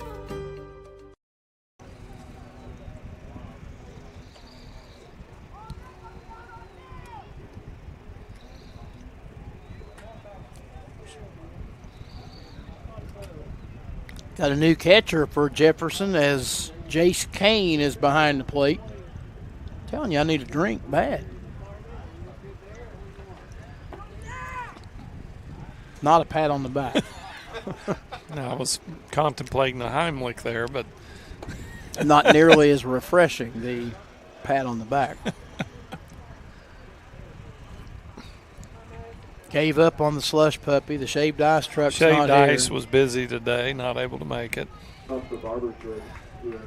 Slush puppy sign has been silenced. I've learned one thing. When you get this late in the season and you run out of product, you're out of product. You're not. There's no resupply. That's exactly right. That train's already left. Fall ball's not coming anytime soon. Easton Cole's the batter, and he's ahead in the count, 2 balls and no strikes. Barboursville trailed early 2-0. Took a 4-2 lead, and now they find themselves playing from behind here in the bottom of the 3rd. Jefferson in front 6-4. 3-ball, no strike count. And a called strike on Cole. It's 3-1. Cole, Payne, and Wyatt Smith here for the Barboursville All-Stars in the 3rd. Here's a hard hit ball, fair down the 3rd base line. Off and running is Easton Cole, and he will pull in sliding at second with a 2-base hit, and that's how the 3rd starts for Barboursville. He yanked it just inside the bag. Here's a look at it. And diving try by the 3rd baseman, but the ball was gone, and Cole ends up at second base. Here's Paxton Payne. Singled and scored his first time up. Pitch swung on, and that's a base hit into right center field. They'll put the brakes on the runner at 3rd, and back-to-back hits to begin the 3rd for Barboursville. They've got them on the corners with nobody out.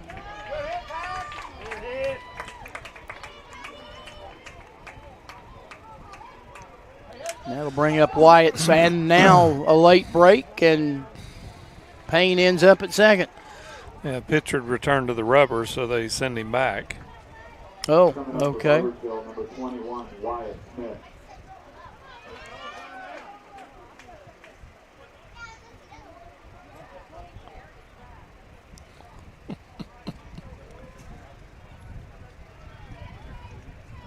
So it is back to 1st and 3rd.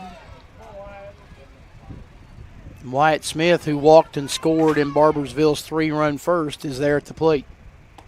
Called strike.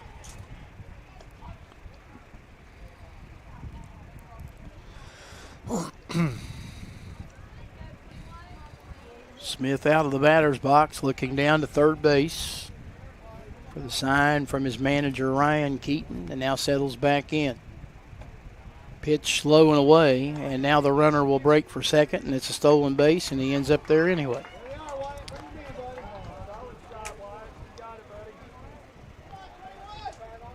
1 ball and 1 strike to Smith. The pitch. Low and away, 2-1.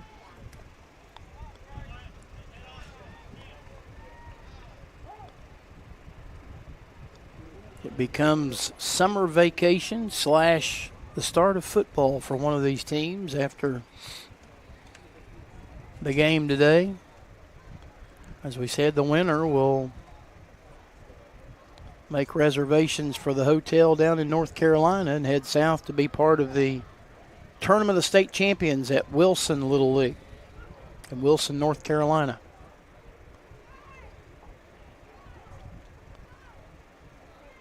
Time called for a conference on the mound. 2 balls and a strike, the batter to Smith, when we resume momentarily.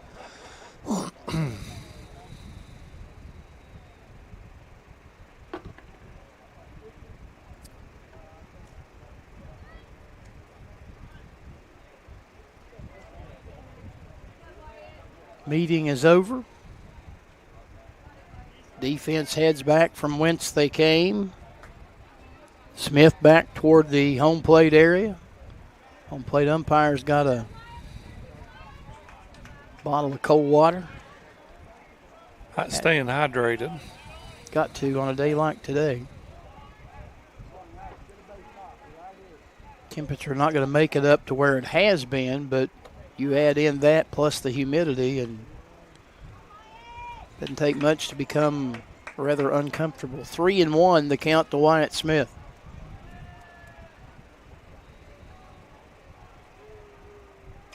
And a foul tip at the plate. That's 3-2. Bryce Mathias trying to avoid loading him up with 1 out here in the third, particularly after his team just got the lead back. Outside, ball 4, and there's a walk to load him up. And now I'm sure there are some uneasy stomachs in that Jefferson dugout.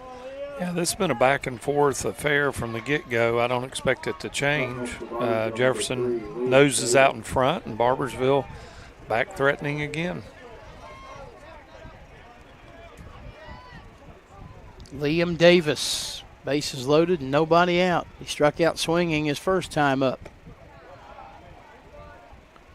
And ball 1.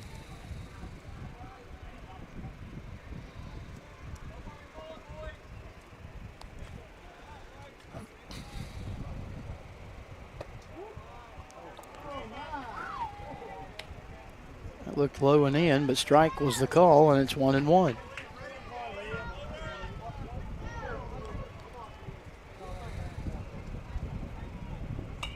One is hit airborne and up and out of play to the right, and now a 1-2 count.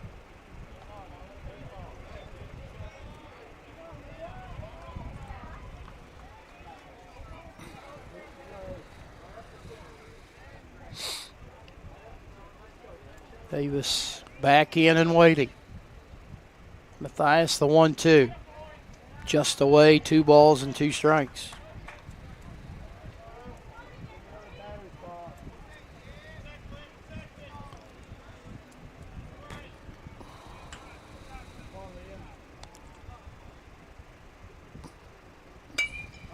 In the air to right field, and they're not going to get it, and it's going to go all the way to the fence. 1 run scores, 2 runs score. The 3rd run to the plate, safe.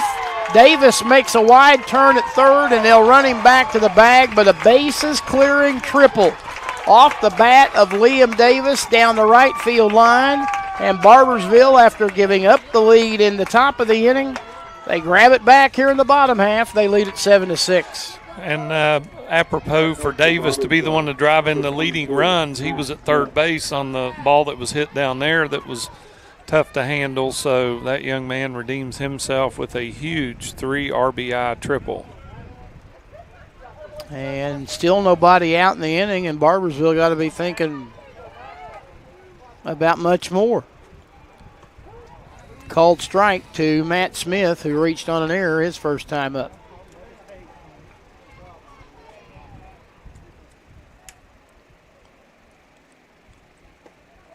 And that pitch eludes the catcher. Here comes the runner to the plate. Safe.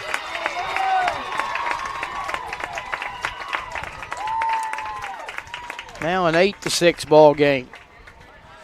Well, the key thing, nobody out. So Barboursville starting to gather steam here. There's a look at the wild pitch and Davis beating the throw to the plate.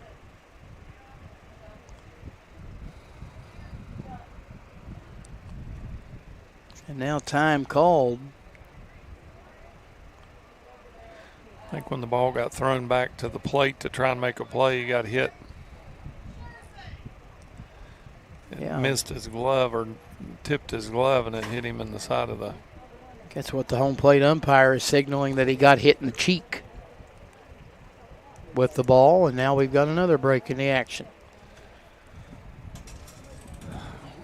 Between the breaks and all of the offense, this game today shaping up, turning into a marathon thus far. And you really don't know, we don't know enough about the teams to know what their pitching situation is, but you think when you get to a championship game that you might end up having, even at this level, a 2-1 or a 3-2, and you look up and you see 14 runs and we're in the third inning. Yeah. Baseball's a funny game sometimes. And some key hits have really paved the way. Some runs early. We mentioned one hit combined early on when both teams were putting up some runs. The bats have come alive to an extent, but both teams are very efficient offensively and taking advantage of opportunities, whether it's walks or errors or whatnot. Well, they've got a bag of ice out there. I'm going to assume that Mom is out there checking on Matthias.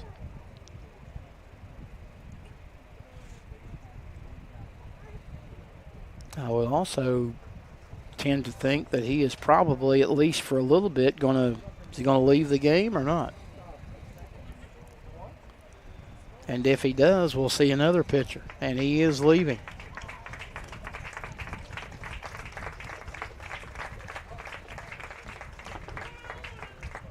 So now they've got to come up with a decision on who the new pitcher is going to be.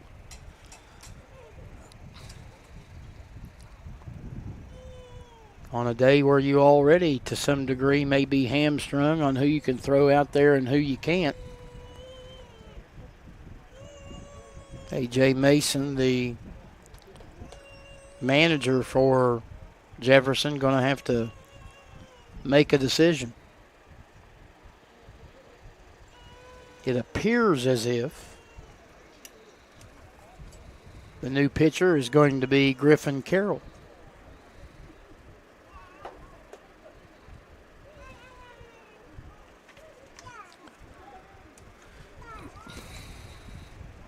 Carroll had started the game as an extra hitter, but had spent some time in right field.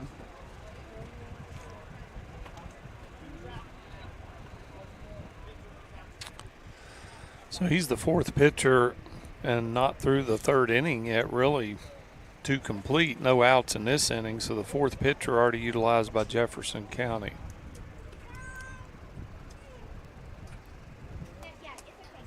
I heard the home plate umpire say, I don't know if it had to do with the pitch count or the injury or whatever, that he can come back. Yeah, I got hit in the cheek with the throwback, the ball getting off the glove of the pitcher, and gave him a smack to the face that he needs a few minutes.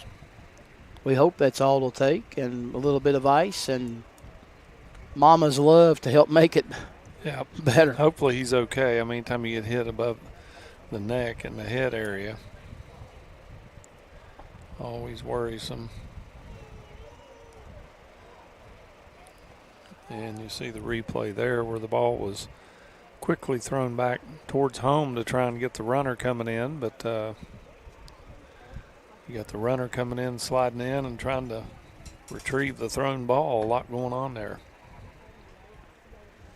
8-6 to try to recap things. It was Jefferson who jumped out to a 2-0 first inning lead. Barboursville countered with 3 in the bottom half to go up 3-2, and then tacked on one more in the second to extend the lead to 4-2.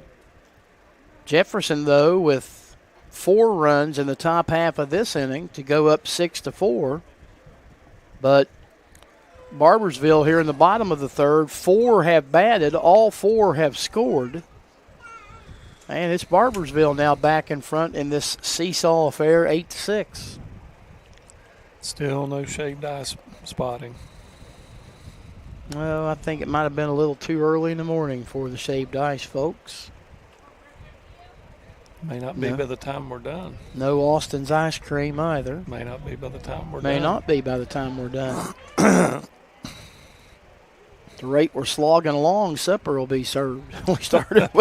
We started with breakfast, and we may end up with supper.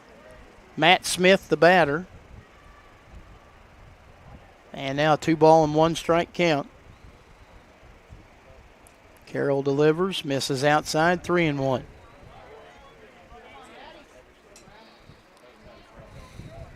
You've got the umbrellas out, at least there were a couple, but it's not for rain, it's to protect them from the sun. 3-1 pitch, outside, ball 4.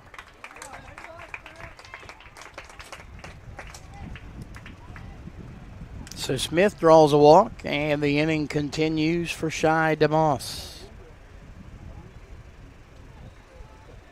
Up for Barboursville, number 99, Shy DeMoss.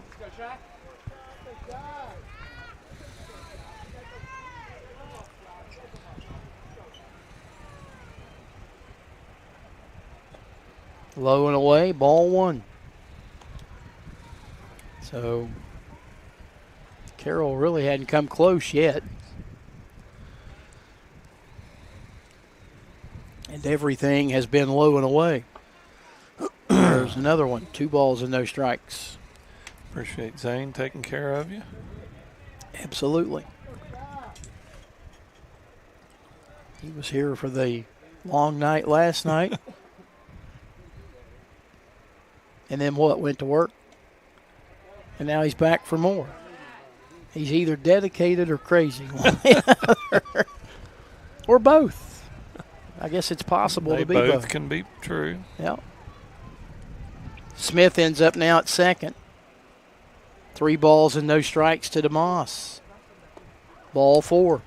Pitch gets away, and on to third will come Smith.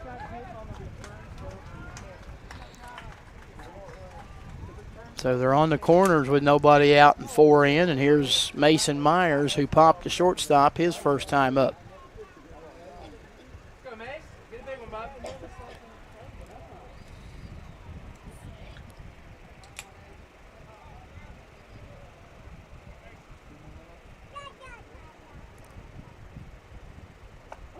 There's a called strike on the inside and the delayed steal of second by DeMoss.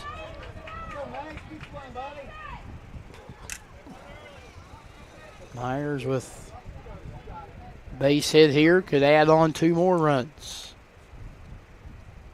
Squaring to bunt, puts one down, and they'll field. They'll throw to first, but not in time. Here's a late break from the runner at third, and he's out. Throw down to third, not in time. So a bunt single for Myers. And Smith is outscored 3-2 for out number 1. So now runners at the corners for Madden Watson. Singled and scored back in the second, 1 for 1.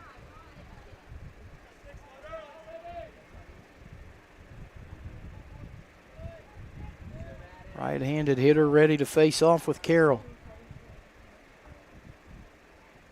Pitch up high for a ball. Runner heads to second, and that'll be a steal for Myers.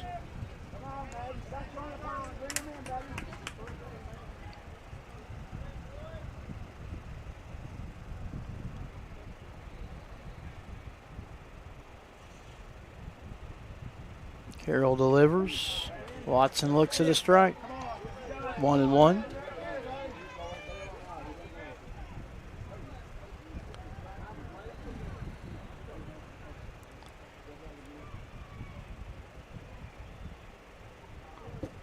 That one, the batter ducks under. Quick recovery by the catcher, Kane, and no advance by either Myers at second or DeMoss at third. 2 balls and a strike, the count to Watson.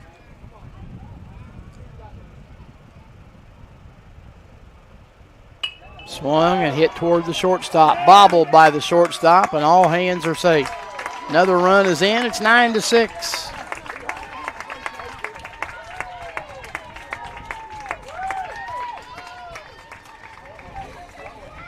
Myers will stay at second, so they've got him at first and second now with 1 out for Jackson Perry. Up next for Barboursville, number 1, Jackson Perry.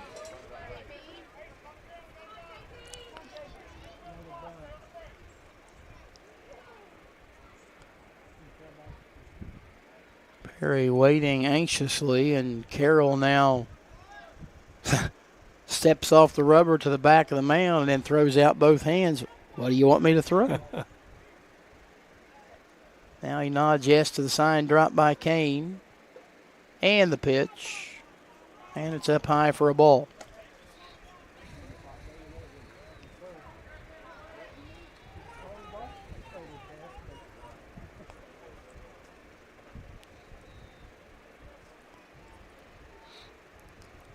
The 1-0. Called strike. Runner's halfway between second and third, and the throw down, and he's out.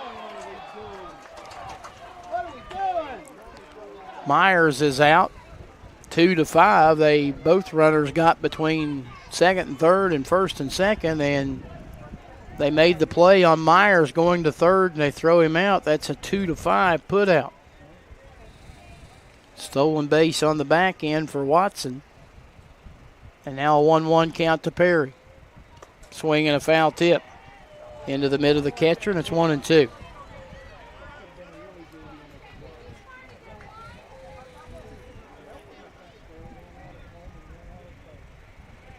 Carroll trying to end the inning. Can't do it on that pitch. Misses high, 2-2.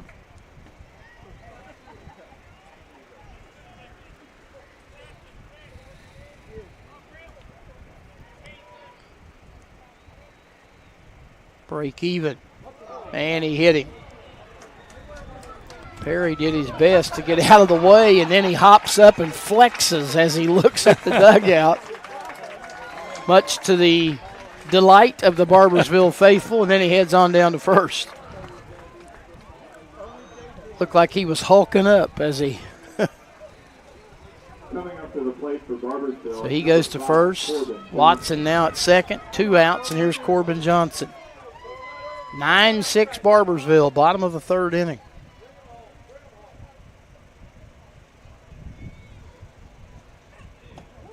Pitch is a taken strike. Johnson reached on an error his first time up, drove in a run.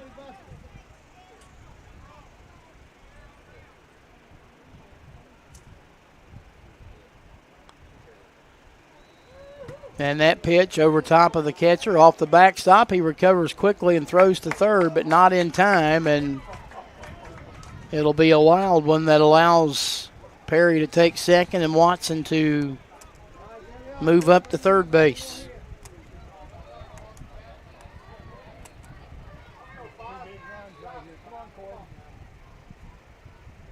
The 1-0.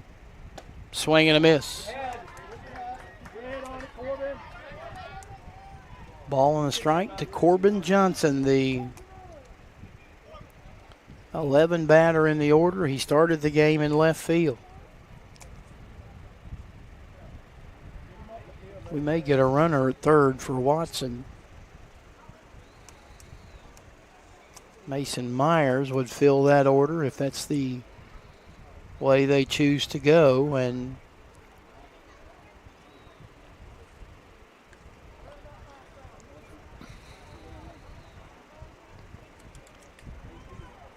I guess what's going to happen. Myers going to run for Watson.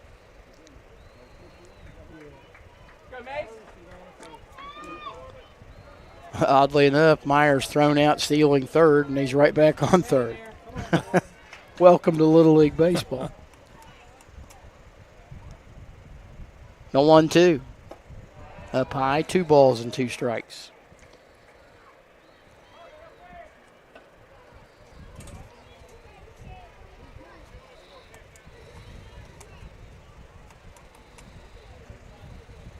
Two balls, 2 strikes, 2 outs.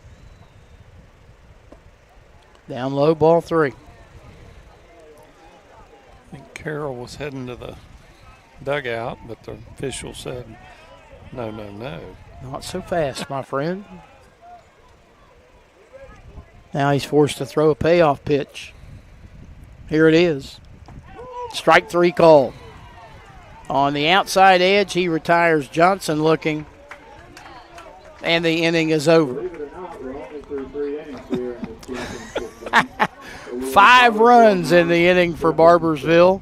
We head to the 4th. It is Barboursville 9. It is Jefferson 6. And this is the championship of the 2025 West Virginia 810 Baseball State Tournament from Video Productions.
There's my cold beverage in that spot from Little General that we saw. That big gulp.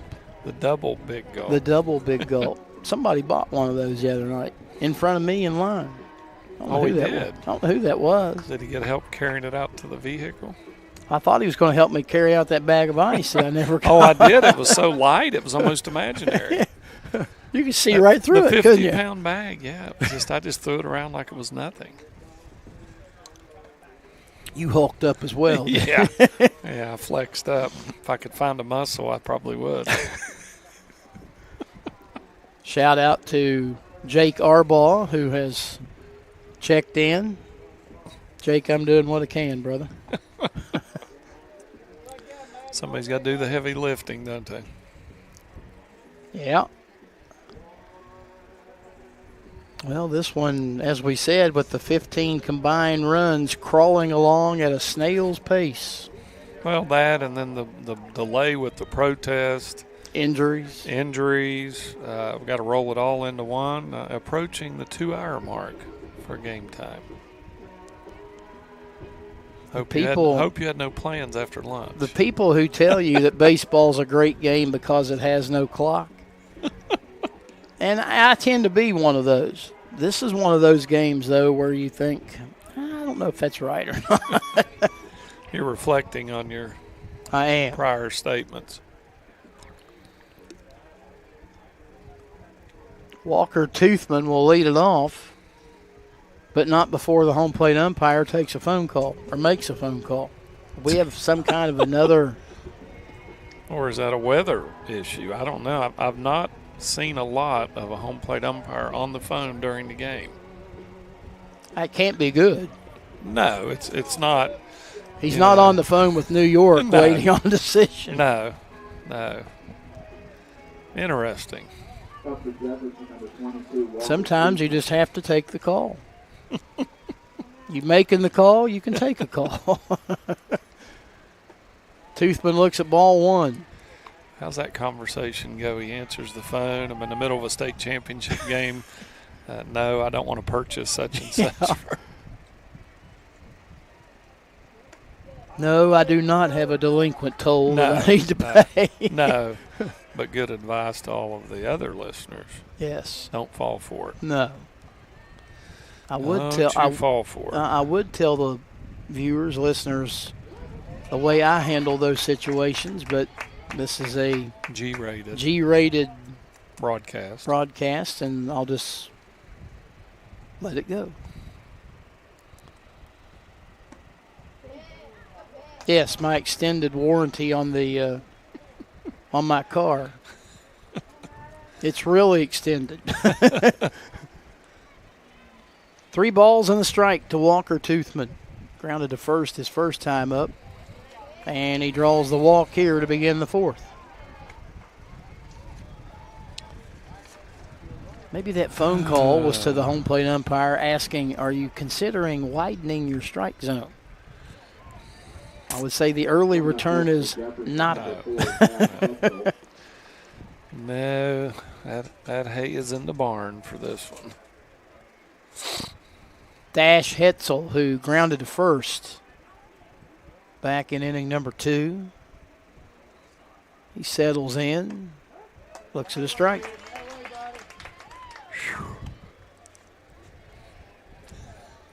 You all right? I am more than all right.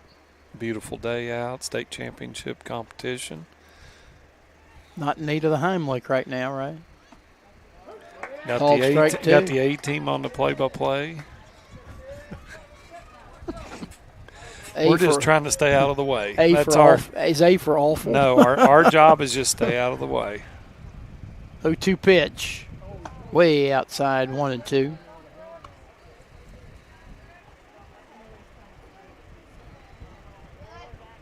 Just like we like it. The 0-2. In the air, into right center field, it'll drop. Kicked around by the center fielder, but good recovery out there in right by Smith. Gets it back in, but the first 2 have reached here in the 4th. And that'll bring up Trip Walls.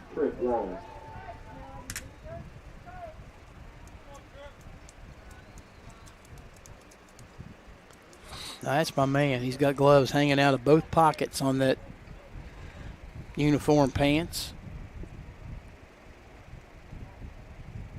He got 2 on his hands, and I'm assuming those are sliding gloves that he has in his pant pockets. So you're correct. Either that or he's hiding 2 hands that I don't see. Grounded back to the mound his first time up. And he looks at a strike here. And it's 1 and 1.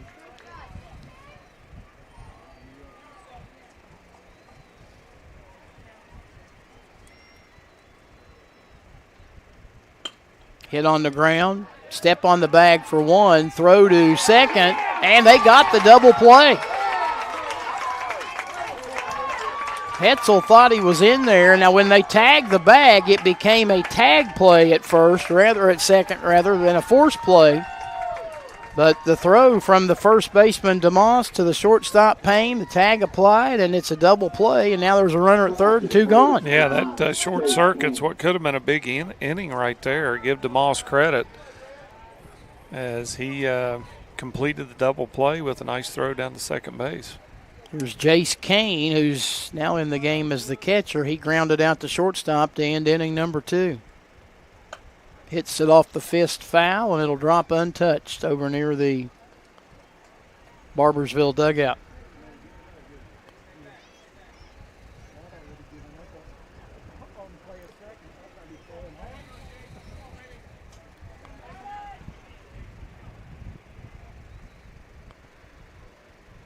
Oh, 1 pitch. In the air. Center fielder's got it measured, and he dropped it. Yeah, according to the umpire, that ball fell safe. Yeah, I thought that it came out of his glove, and he acted like he was headed to the dugout after making the catch. But for whatever reason, the center fielder out there, Cole, he was there, and I said he had it measured. He just didn't hang on to it. So yeah, courtesy runner being called out for Kane as he's the catcher. Should be Hetzel. It is. So Hetzel will now run at first. Toothman scoring on that play, so it's now a 9-7 ball game. Clayton Walters at the plate. He struck out looking his first time. Hits it off the end of the bat. Cue balls it to first. DeMoss will field and tag the bag, and the inning is over. But Jefferson does get one run on one hit, their second of the afternoon. There was an error, and there was one runner left. We're in the middle of inning number 4. It's Barboursville 9, Jefferson 7. It's the championship game of the 2025 West Virginia 8-10 Baseball State Tournament from Video Productions. Plan? No problem. Just wing it. Whether it's a 6 or 10-piece order of our mouth-watering traditional wings or our flavorful boneless wings, now get them smothered in our new garlic parmesan sauce. Gino's Pizza and Spaghetti House. Just wing it. Little General Stores has been serving West Virginia communities for almost 5 decades. That's nearly 50 years of providing those essential needs for your daily journey. We are so grateful to be a small part of your lives, and we want to recognize the integral part of our operation, the LG family. We know these last couple years haven't been easy, but with every sunrise and sunset, you keep us going. To the LG family, the moms, dads, sisters, brothers, sons, and daughters of West Virginia, thank you. From our made-from-scratch biscuit sandwiches to hearty breakfast wraps, Tudor's Biscuit World serves up a taste of simpler times. Now pair your favorite sandwich or wrap with a refreshing iced coffee combo. This is biscuit country, where made from scratch never tasted better. Or something. And welcome back to West Virginia State 8-10 Championship Baseball here. And we have got a good one as Barboursville is ahead 9-7 on Jefferson. Jefferson got a run in the top of the 4th inning, cut that lead down to 2. And it's been a back-and-forth affair. And, Randy, we mentioned before, we've had some injuries. We had a protest delay. But all in all, you still got a really good ball game here, and it's going to come right down to the wire. You had to cancel your lunch plans, didn't you? I'm still trying to get through breakfast. I saw that Tudor's ad, which, I had to take another bite of my rocket. A little preoccupied. My rocket's having a hard time getting off the ground this morning.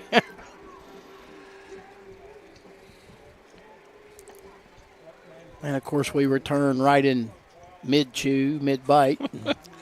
And Griffin Carroll's come in, done a pretty decent job, but Barboursville has really been taking advantage of opportunities and got some key hits there.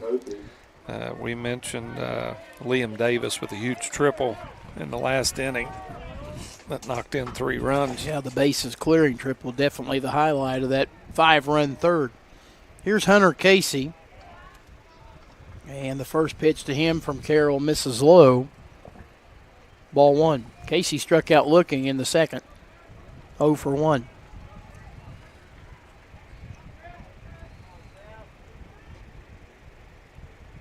Carroll comes set, and he pitches, and he deals a strike.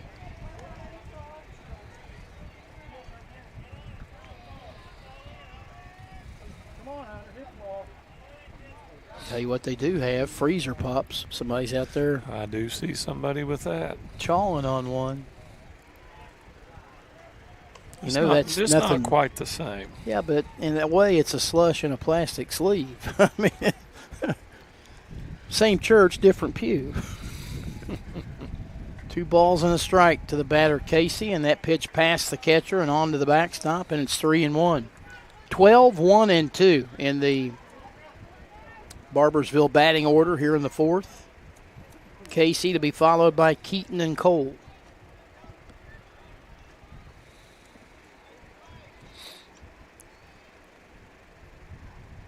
Carroll delivers and misses high. Ball 4, and that's how the 4th starts. Yeah, and that just really puts you in a bind. There's been way too many walks, probably on both teams, but Jefferson has really hindered herself with the walks. I think that's their 6th or 7th walk already. And, we used to say when I was managing baseball or coaching, there's no defense for a walk. You got to make them put it in play. You got to get ahead of the hitters. But as this game's wore on, it's really been those self-inflicted things where you put runners on base and then bad things usually happen for you if you're on defense. Talking things over on the mound right now as Brooks Keaton prepares to come to the plate. And you got to think he's thinking big time about the opportunity, because for all of the crooked numbers and things that's happened for Barboursville offensively, Keaton, the leadoff man's 0 for 2. He's grounded to second and struck out looking, so he's yet to be involved in the fun, so to speak.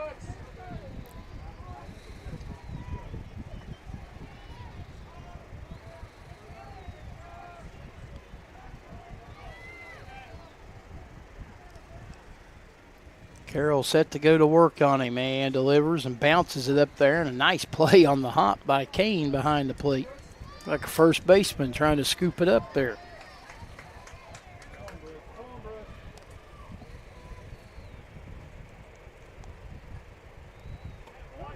One 0 is a taken strike, and it's 1-1.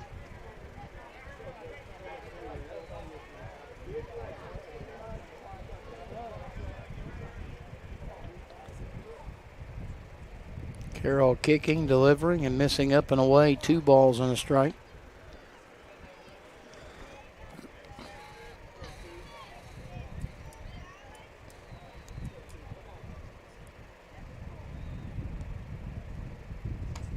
Swing and a foul off the end of the bat. It's 2-2. Got 3-1 up on the board. I thought it was 2-2. It is 2-2. See, I am paying attention. I'm impressed. I doubt that you are, but I will take your half-hearted compliment. Inside, full count.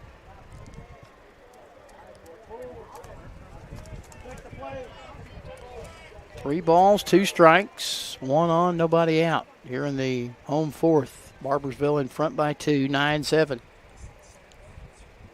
Swung on and popped up, coming back our way.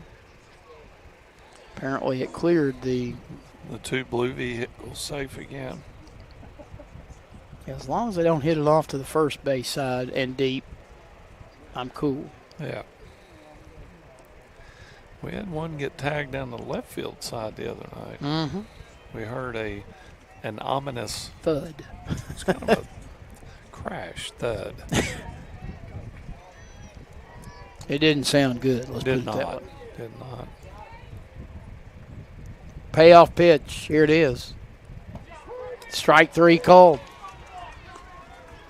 Keaton rung up looking for the second time in the game. He's now 0 for 3 on the afternoon. It'll bring up Easton Cole, who walked and scored in the first, doubled and scored in the third. So he's been actively involved in the Barboursville offensive surge.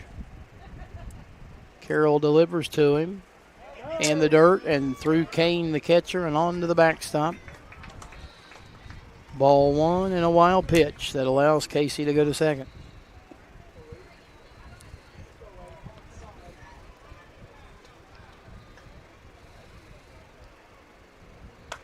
Ground ball foul, fielded in the third base coach's box by Barboursville manager Ryan Keaton, who wings it back on out to Carroll on the hill. Ball and a strike.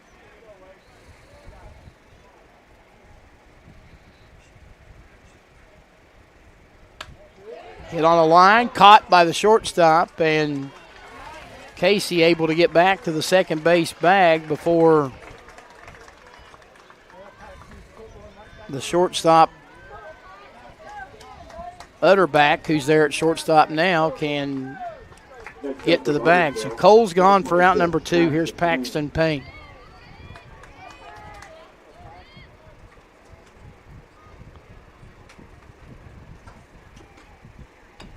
Swing and a tapper out in front of the plate, and it'll roll foul.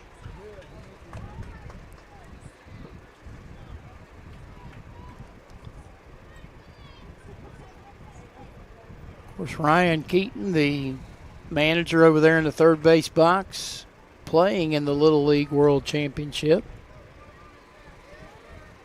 Is that right?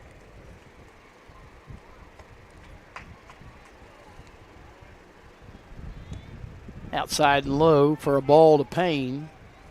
1 ball, 1 strike. Payne has been up twice. He has singled twice. He has scored twice.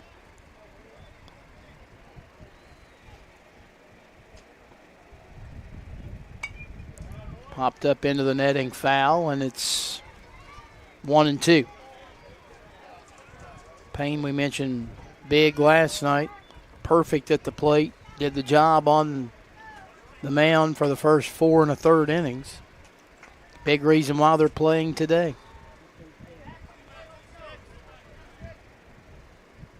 The 1-2 delivery. In the air, left center field. It will be caught.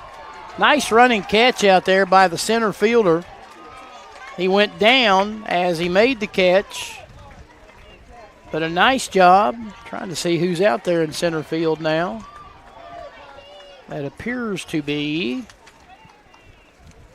Austin Myers, who was there when the game began. Nice catch by Myers to end the inning. Barboursville leaves a runner at second, and we head to the 5th inning. They lead it 9-7 over Jefferson. This is the championship of the 2025 West Virginia 8-10 Baseball State Tournament from Video Productions. Summer, we have amazing deals for you here at Dan Cava GMC. Let's check them out. Our 2025 Acadia is a 3-row family SUV that's perfect for your summer vacations. Come test drive one of our bold and rugged GMC AT4 Canyons. Lease a 2026 Terrain for as low as $499 a month with no money down. And don't miss out on the greatest selection of the year of our pre-owned vehicles. Dan Cava GMC, shop the world! Before you hit the Hatfield-McCoy trails, fuel up the way West Virginians do, at Little General Stores. We're proud to be part of your ride. Rooted in West Virginia and built for the back roads. Little General Stores. Fuel your adventure the West Virginia way. At Polka Valley, we offer a full suite of conventional, government, and West Virginia housing loan products, strong construction loans, and 100% financing to qualified applicants. Visit us online or call us today. Member FDIC, Equal Housing Lender. Back here in Huntington, Randy Payton, Rick Marone, happy to have you along. Zane Townsend, our engineer, and the Godfather, Butch Mounts. He is in the house. Got some serious teardown to do after this one is done. You guys watching at home, it looks nice and neat and pretty, but if you were to check out our booth in the box and the equipment out there, the cameras and all that stuff, if you only knew when the game's over and everybody gets in their car and goes home, they'll probably, or goes to eat, their meal will be done and they'll still be packing up equipment here. It's a lot of behind the scenes stuff. We appreciate Butch and Zane and all the folks behind the scenes that bring it to people that aren't able to be here so they can enjoy and experience state championship Little League Baseball. We hope that we have not driven you crazy with our sometimes left of center banter. But I could not get out of here last night without letting the world know the identities of all those folks from Scooby-Doo. I mean, like you said, you never know when you're going to end up on a game show or Trivial Pursuit. Right. Always trying to help the audience. That is exactly right. Easton Cogan will lead it off here in the 5th for Jefferson. He looks at a strike. He walked and scored back in the 3rd inning.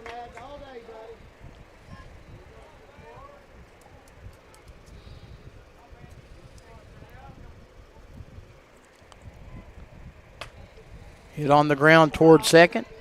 Throw over to first, and Cogan is gone for out number 1. Batter will be Austin Myers. You would have thought, though, over these many years that the gang that trucks around in the Mystery Machine would have a change of clothes.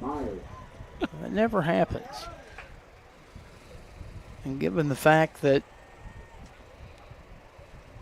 Shaggy eats the way that he does, how come there's never a stain on that green shirt that he wears? He may have a closet full of green shirts. He may have. He very well may have. Maybe in the back of the mystery van. Strike to Myers, who struck out swinging his first time up. He rolls this one foul toward third and very quickly in a no-ball, two-strike hole. Appreciate Doug Force checking in, one of our viewers. See Doug every now and then up at Rio Grande as part of his officiating career. That ball up 1-2.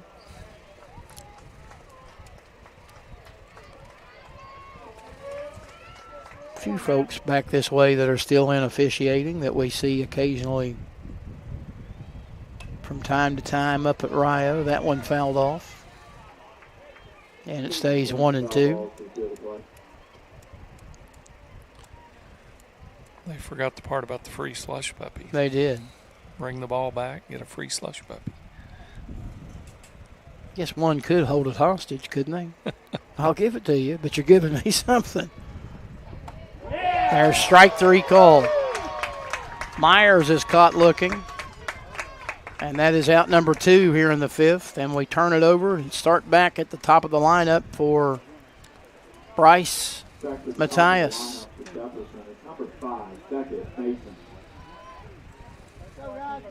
Actually, it's Beckett Mason. I guess with Matthias getting hurt, you just skip over his spot in the batting order. He took that pitch to the face. Here's a ground ball hit toward shortstop. Payne will field. He'll gun to first and not in time. Good speed by Mason, able to beat it out. Payne got there and had no problem getting the throw off. It's Mason just beat the throw. Yeah, did a good job sprinting out of the box and keeps the inning alive. You know, a lot can happen, but Jefferson down final 4 outs to try and advance. So every out is critical. Paxton Utterback, who has scored twice. He reached on an error in the first. He walked in the third. Looks at a strike.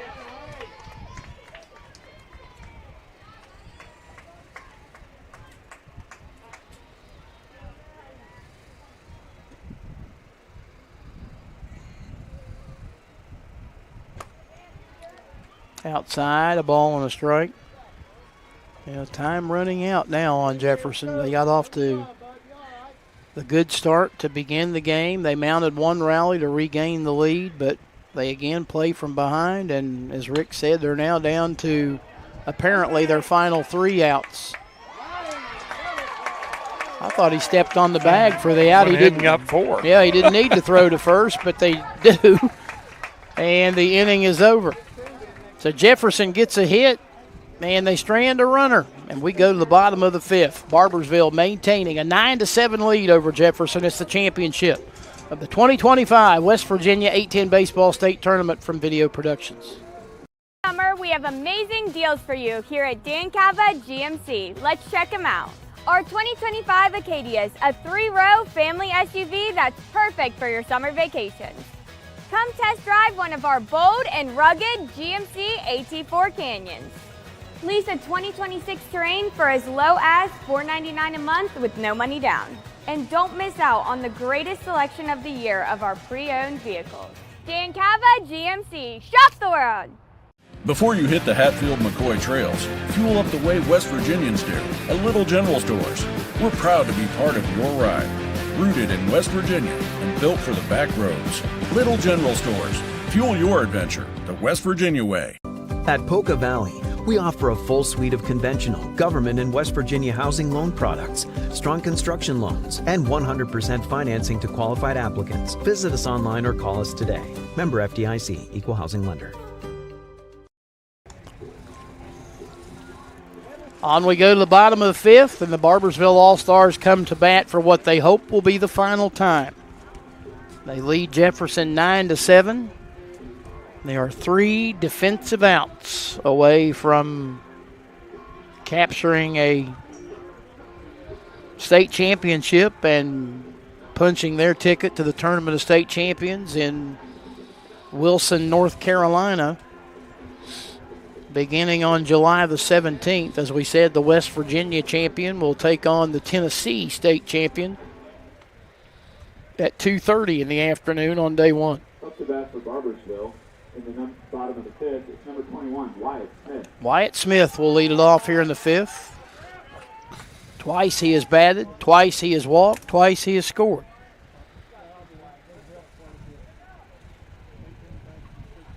Carroll delivers, bounces it up there, ball one. And before we leave the air and while we've got the opportunity, want to thank all the folks here at Huntington Little League for their hospitality and making sure that we've got what we need. And there's a called strike, and it's 1-1.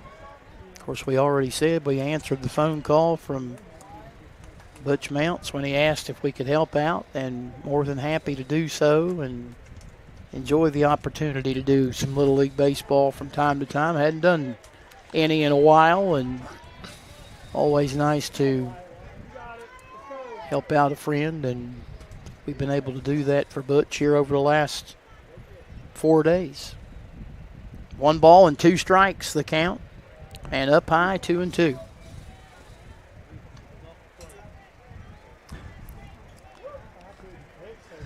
Barely missed there, a little bit up in the zone, but hard to lay off that pitch.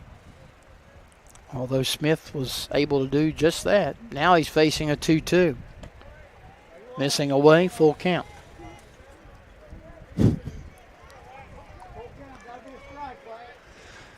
Got to find the zone. Yeah. 3-2. Strike 3 called.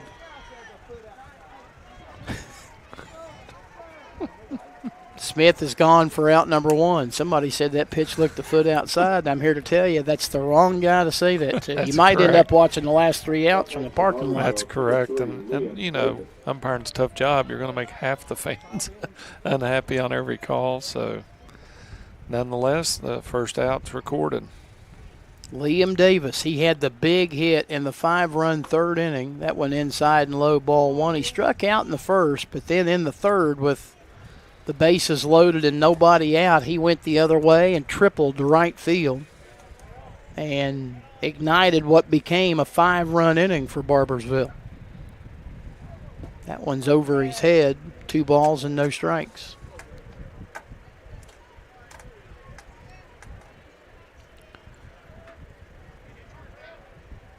Of course, we talked about the winner of this one going to the Tournament of State Champions.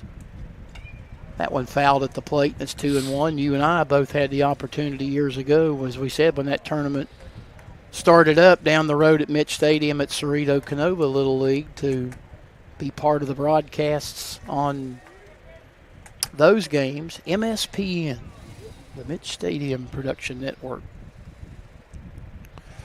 Just another one of your bullet points on that resume, isn't it? Just goes to show how old I am. My resume is about 47 pages long. Well, it's written on parchment with a it's exactly with a right. feather quilled pen. Yeah. Still have the little inkwell on the desk. Yeah. Not to say that it's old, but ball 4 to Liam Davis. So he's on at first. And we might get a pitching change here before Matt Smith comes a-calling. Definitely getting a meeting. And you mentioned yesterday, I think, Randy, maybe the day before, the culmination of a long season, fruitful, exciting. But, you know, you have your league play that goes on in the springtime, and then you have your all-stars selected, and then you go through the district tournament play, which is a huge challenge. To even get to the state tournament is a great honor. So all the teams that here represented their districts are champions. I mean, they've all won their district championships. There's only going to be one team to move on. But you're talking about being up into July, mid-July, and still playing baseball, meaningful baseball. Just a great experience for the kids, the families, to get to enjoy that together. And that's one of the things about Little League Baseball that's so special. It is still pretty much in its purest form. You know, things change all the time in different ways, and there's some rules that are different and things like that. But just to see the excitement and the joy of playing the game that we played.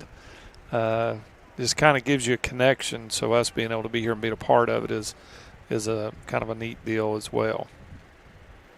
You think about it, those kids that end up playing on ESPN and ABC in the Little League World Series up at Williamsport, a lot of them, their summer stretches out so long, school's already started, and they're still playing, and obviously they're missing out on the first part of football season for those who are multi-sport. Up to Labor Day, up in the Labor Day area, for the Little League World Series in Williamsport.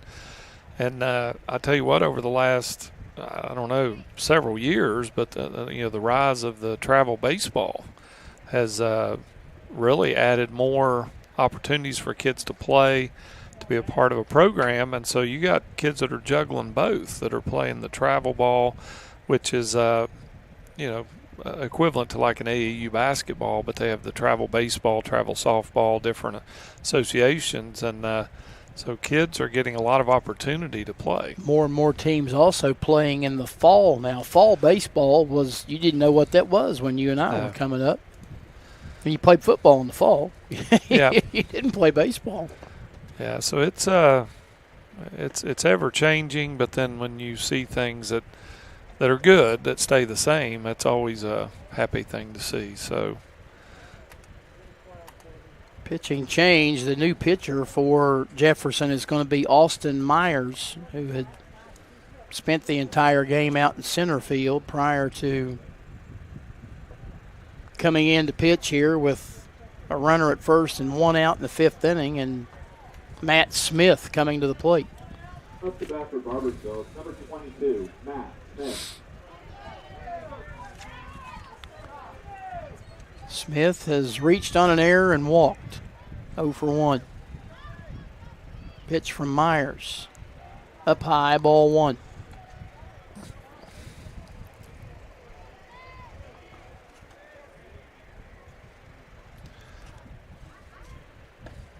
Outside, 2 balls and no strikes.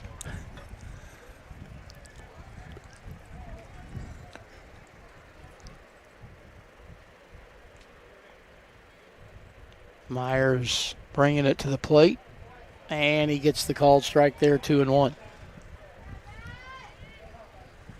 If you're looking ahead to the Jefferson 6th, they'll send up Councilman, Carroll, and Toothman, 4, 5, and 6.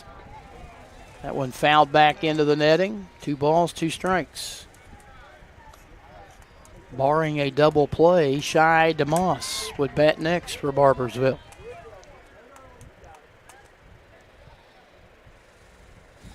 2-2. Boy, that looked really good from here.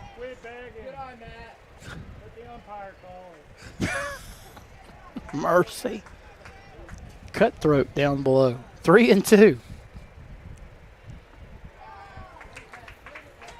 And ball 4.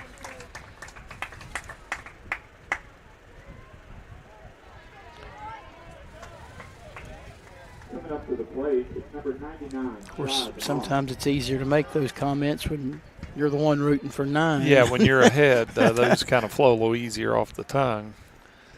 Shai DeMoss will bat.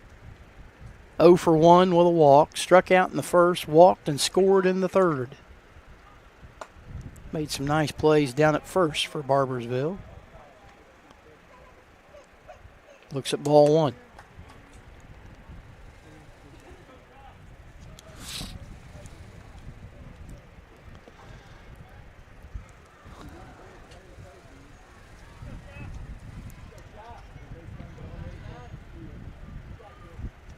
One-0 pitch, shows bunt, bunt's foul, 1-1.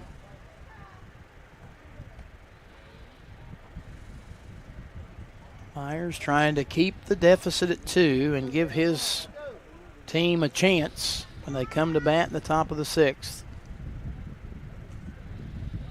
Again showing bunt, and again it's fouled, and it's 1-2. And if you're Barboursville, they're doing kind of what you think they would do. They're trying to get people into scoring position and looking for a little insurance here in the bottom of the 5th.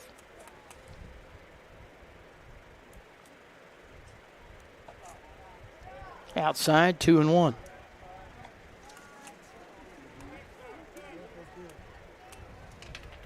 Two and two, rather. Now they put the second strike up. Break even.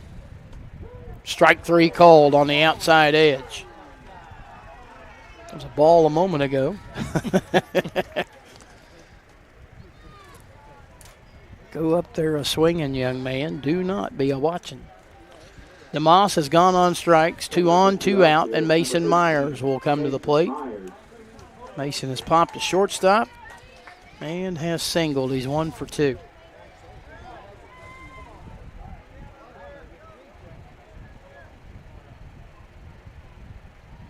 Swing and a miss.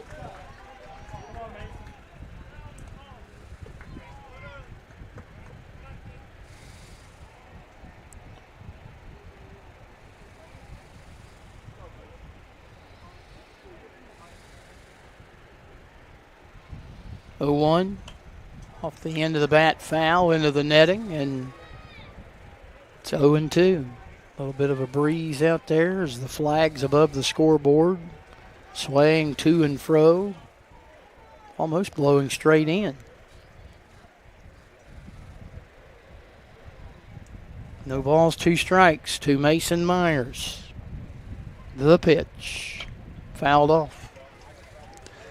Myers did a good job fighting that off. He kind of had a little delayed swing, but he stays alive and gets another opportunity here, so good job fouling that pitch off. Back in there and waiting. Down in the count, 0-2. And a 1-ball, 2-strike count as the pitch scoots past and to the backstop, and runners advance to second and third. Yeah, this is a huge part here of the ball game. If you're Jefferson County, you definitely don't want to allow Barboursville to add to that lead, so a huge pitch coming up here. 1 ball, 2 strikes, 2 on, 2 out. The pitch from Myers, fouled at the plate. Myers doing a pretty good job of extending this at-bat. Yeah, and that's the mindset you're in at this point, is you just want to stay in play, put the ball in play. You got 2 runners in scoring position, and that would be huge if he can drive those in. 1-2 again. Missing low and in, 2 balls. And 2 strikes.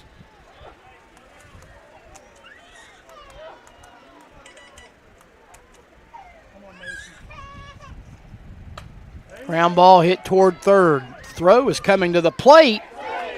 And safe is the call. He got his foot in there. Kind of surprised me anyway that the throw would come to the plate. Yeah, I kind of thought he would go to first base with 2 outs, and he made the decision to bring it home. It was a close play, but he's called safe. It'll be a fielder's choice. And Davis scores to make it a 10-7 game. So now runners at first and third with 2 out for Madden Watson.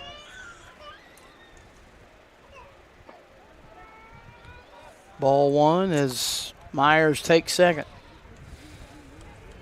Watson has singled and scored, reached on an error, driven in a run in the 3rd inning. The 1-0 popped up, and it will bend out of play. And, Randy, that's something you see at this 8 to 10 level, the free base. You get into the 12-year-old division and on up, those are not quite as easy to come by all week long. We've seen teams that end up with a first, third. They just pretty much walk into the free steal, and that's something you don't see as much as they move up. 1-1 pitch is hit on a line and caught by the first baseman, Walters.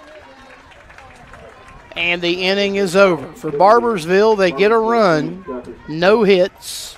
There were no errors and 2 runners left on base. We head to the 6th. Jefferson needs 3 to tie. Will they get it? We'll find out in a moment. Barboursville 10, Jefferson 7. It's the championship game of the 2025 West Virginia 8-10 Baseball State Tournament from Video Productions. Panhandle cleaning and restoration, and we're gonna save you.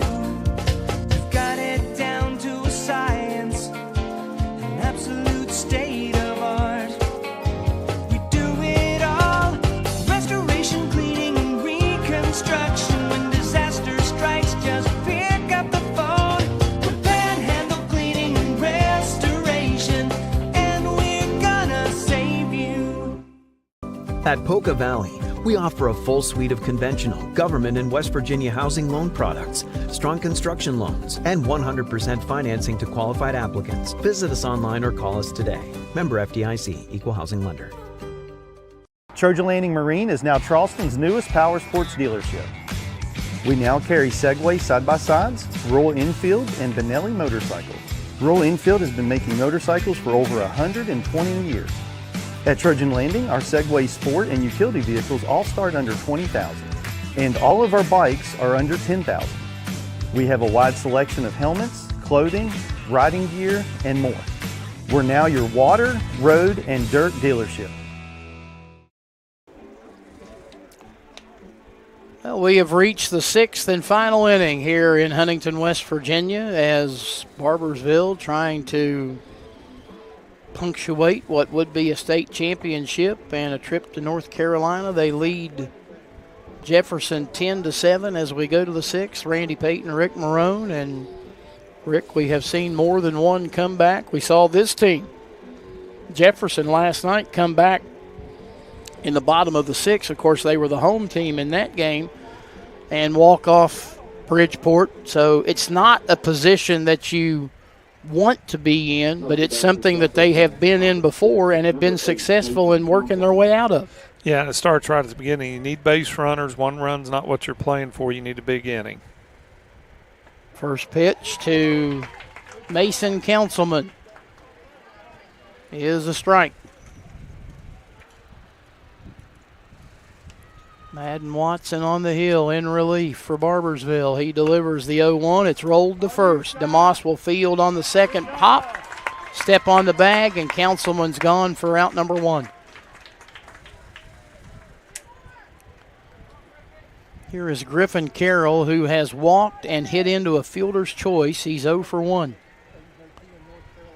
Next up for Jefferson is number 3, Griffin Carroll.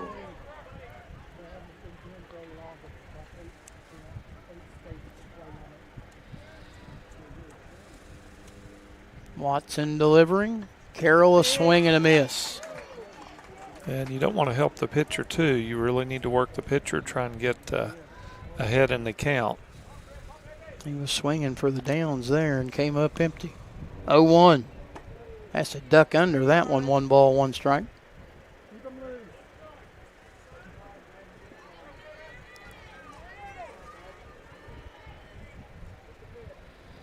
The 1-1. Swing and a miss. That looked exactly like the first pitch. Yeah, as tight as the zone has been today, I'd probably work the pitcher a bit and make him bring it down. But now with 2 strikes, you got to be aggressive. 1 and 2. Watson to the plate.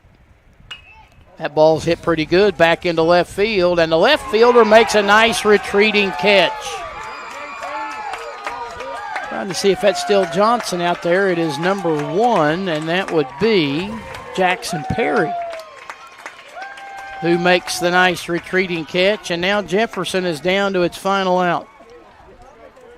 Walker Toothman, who is grounded to DeMoss at first, and then in the 4th inning he walked and scored. Watson with the first pitch. Called strike. Barboursville defense pumped up on that first strike pitch from Watson. The 0-1. Up high. 1-1.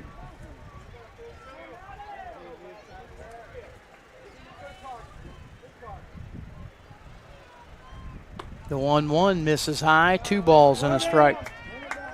Dash Hetzel hoping that he gets an opportunity to hit, but that will be determined on whether or not Toothman gets on. The 2-1.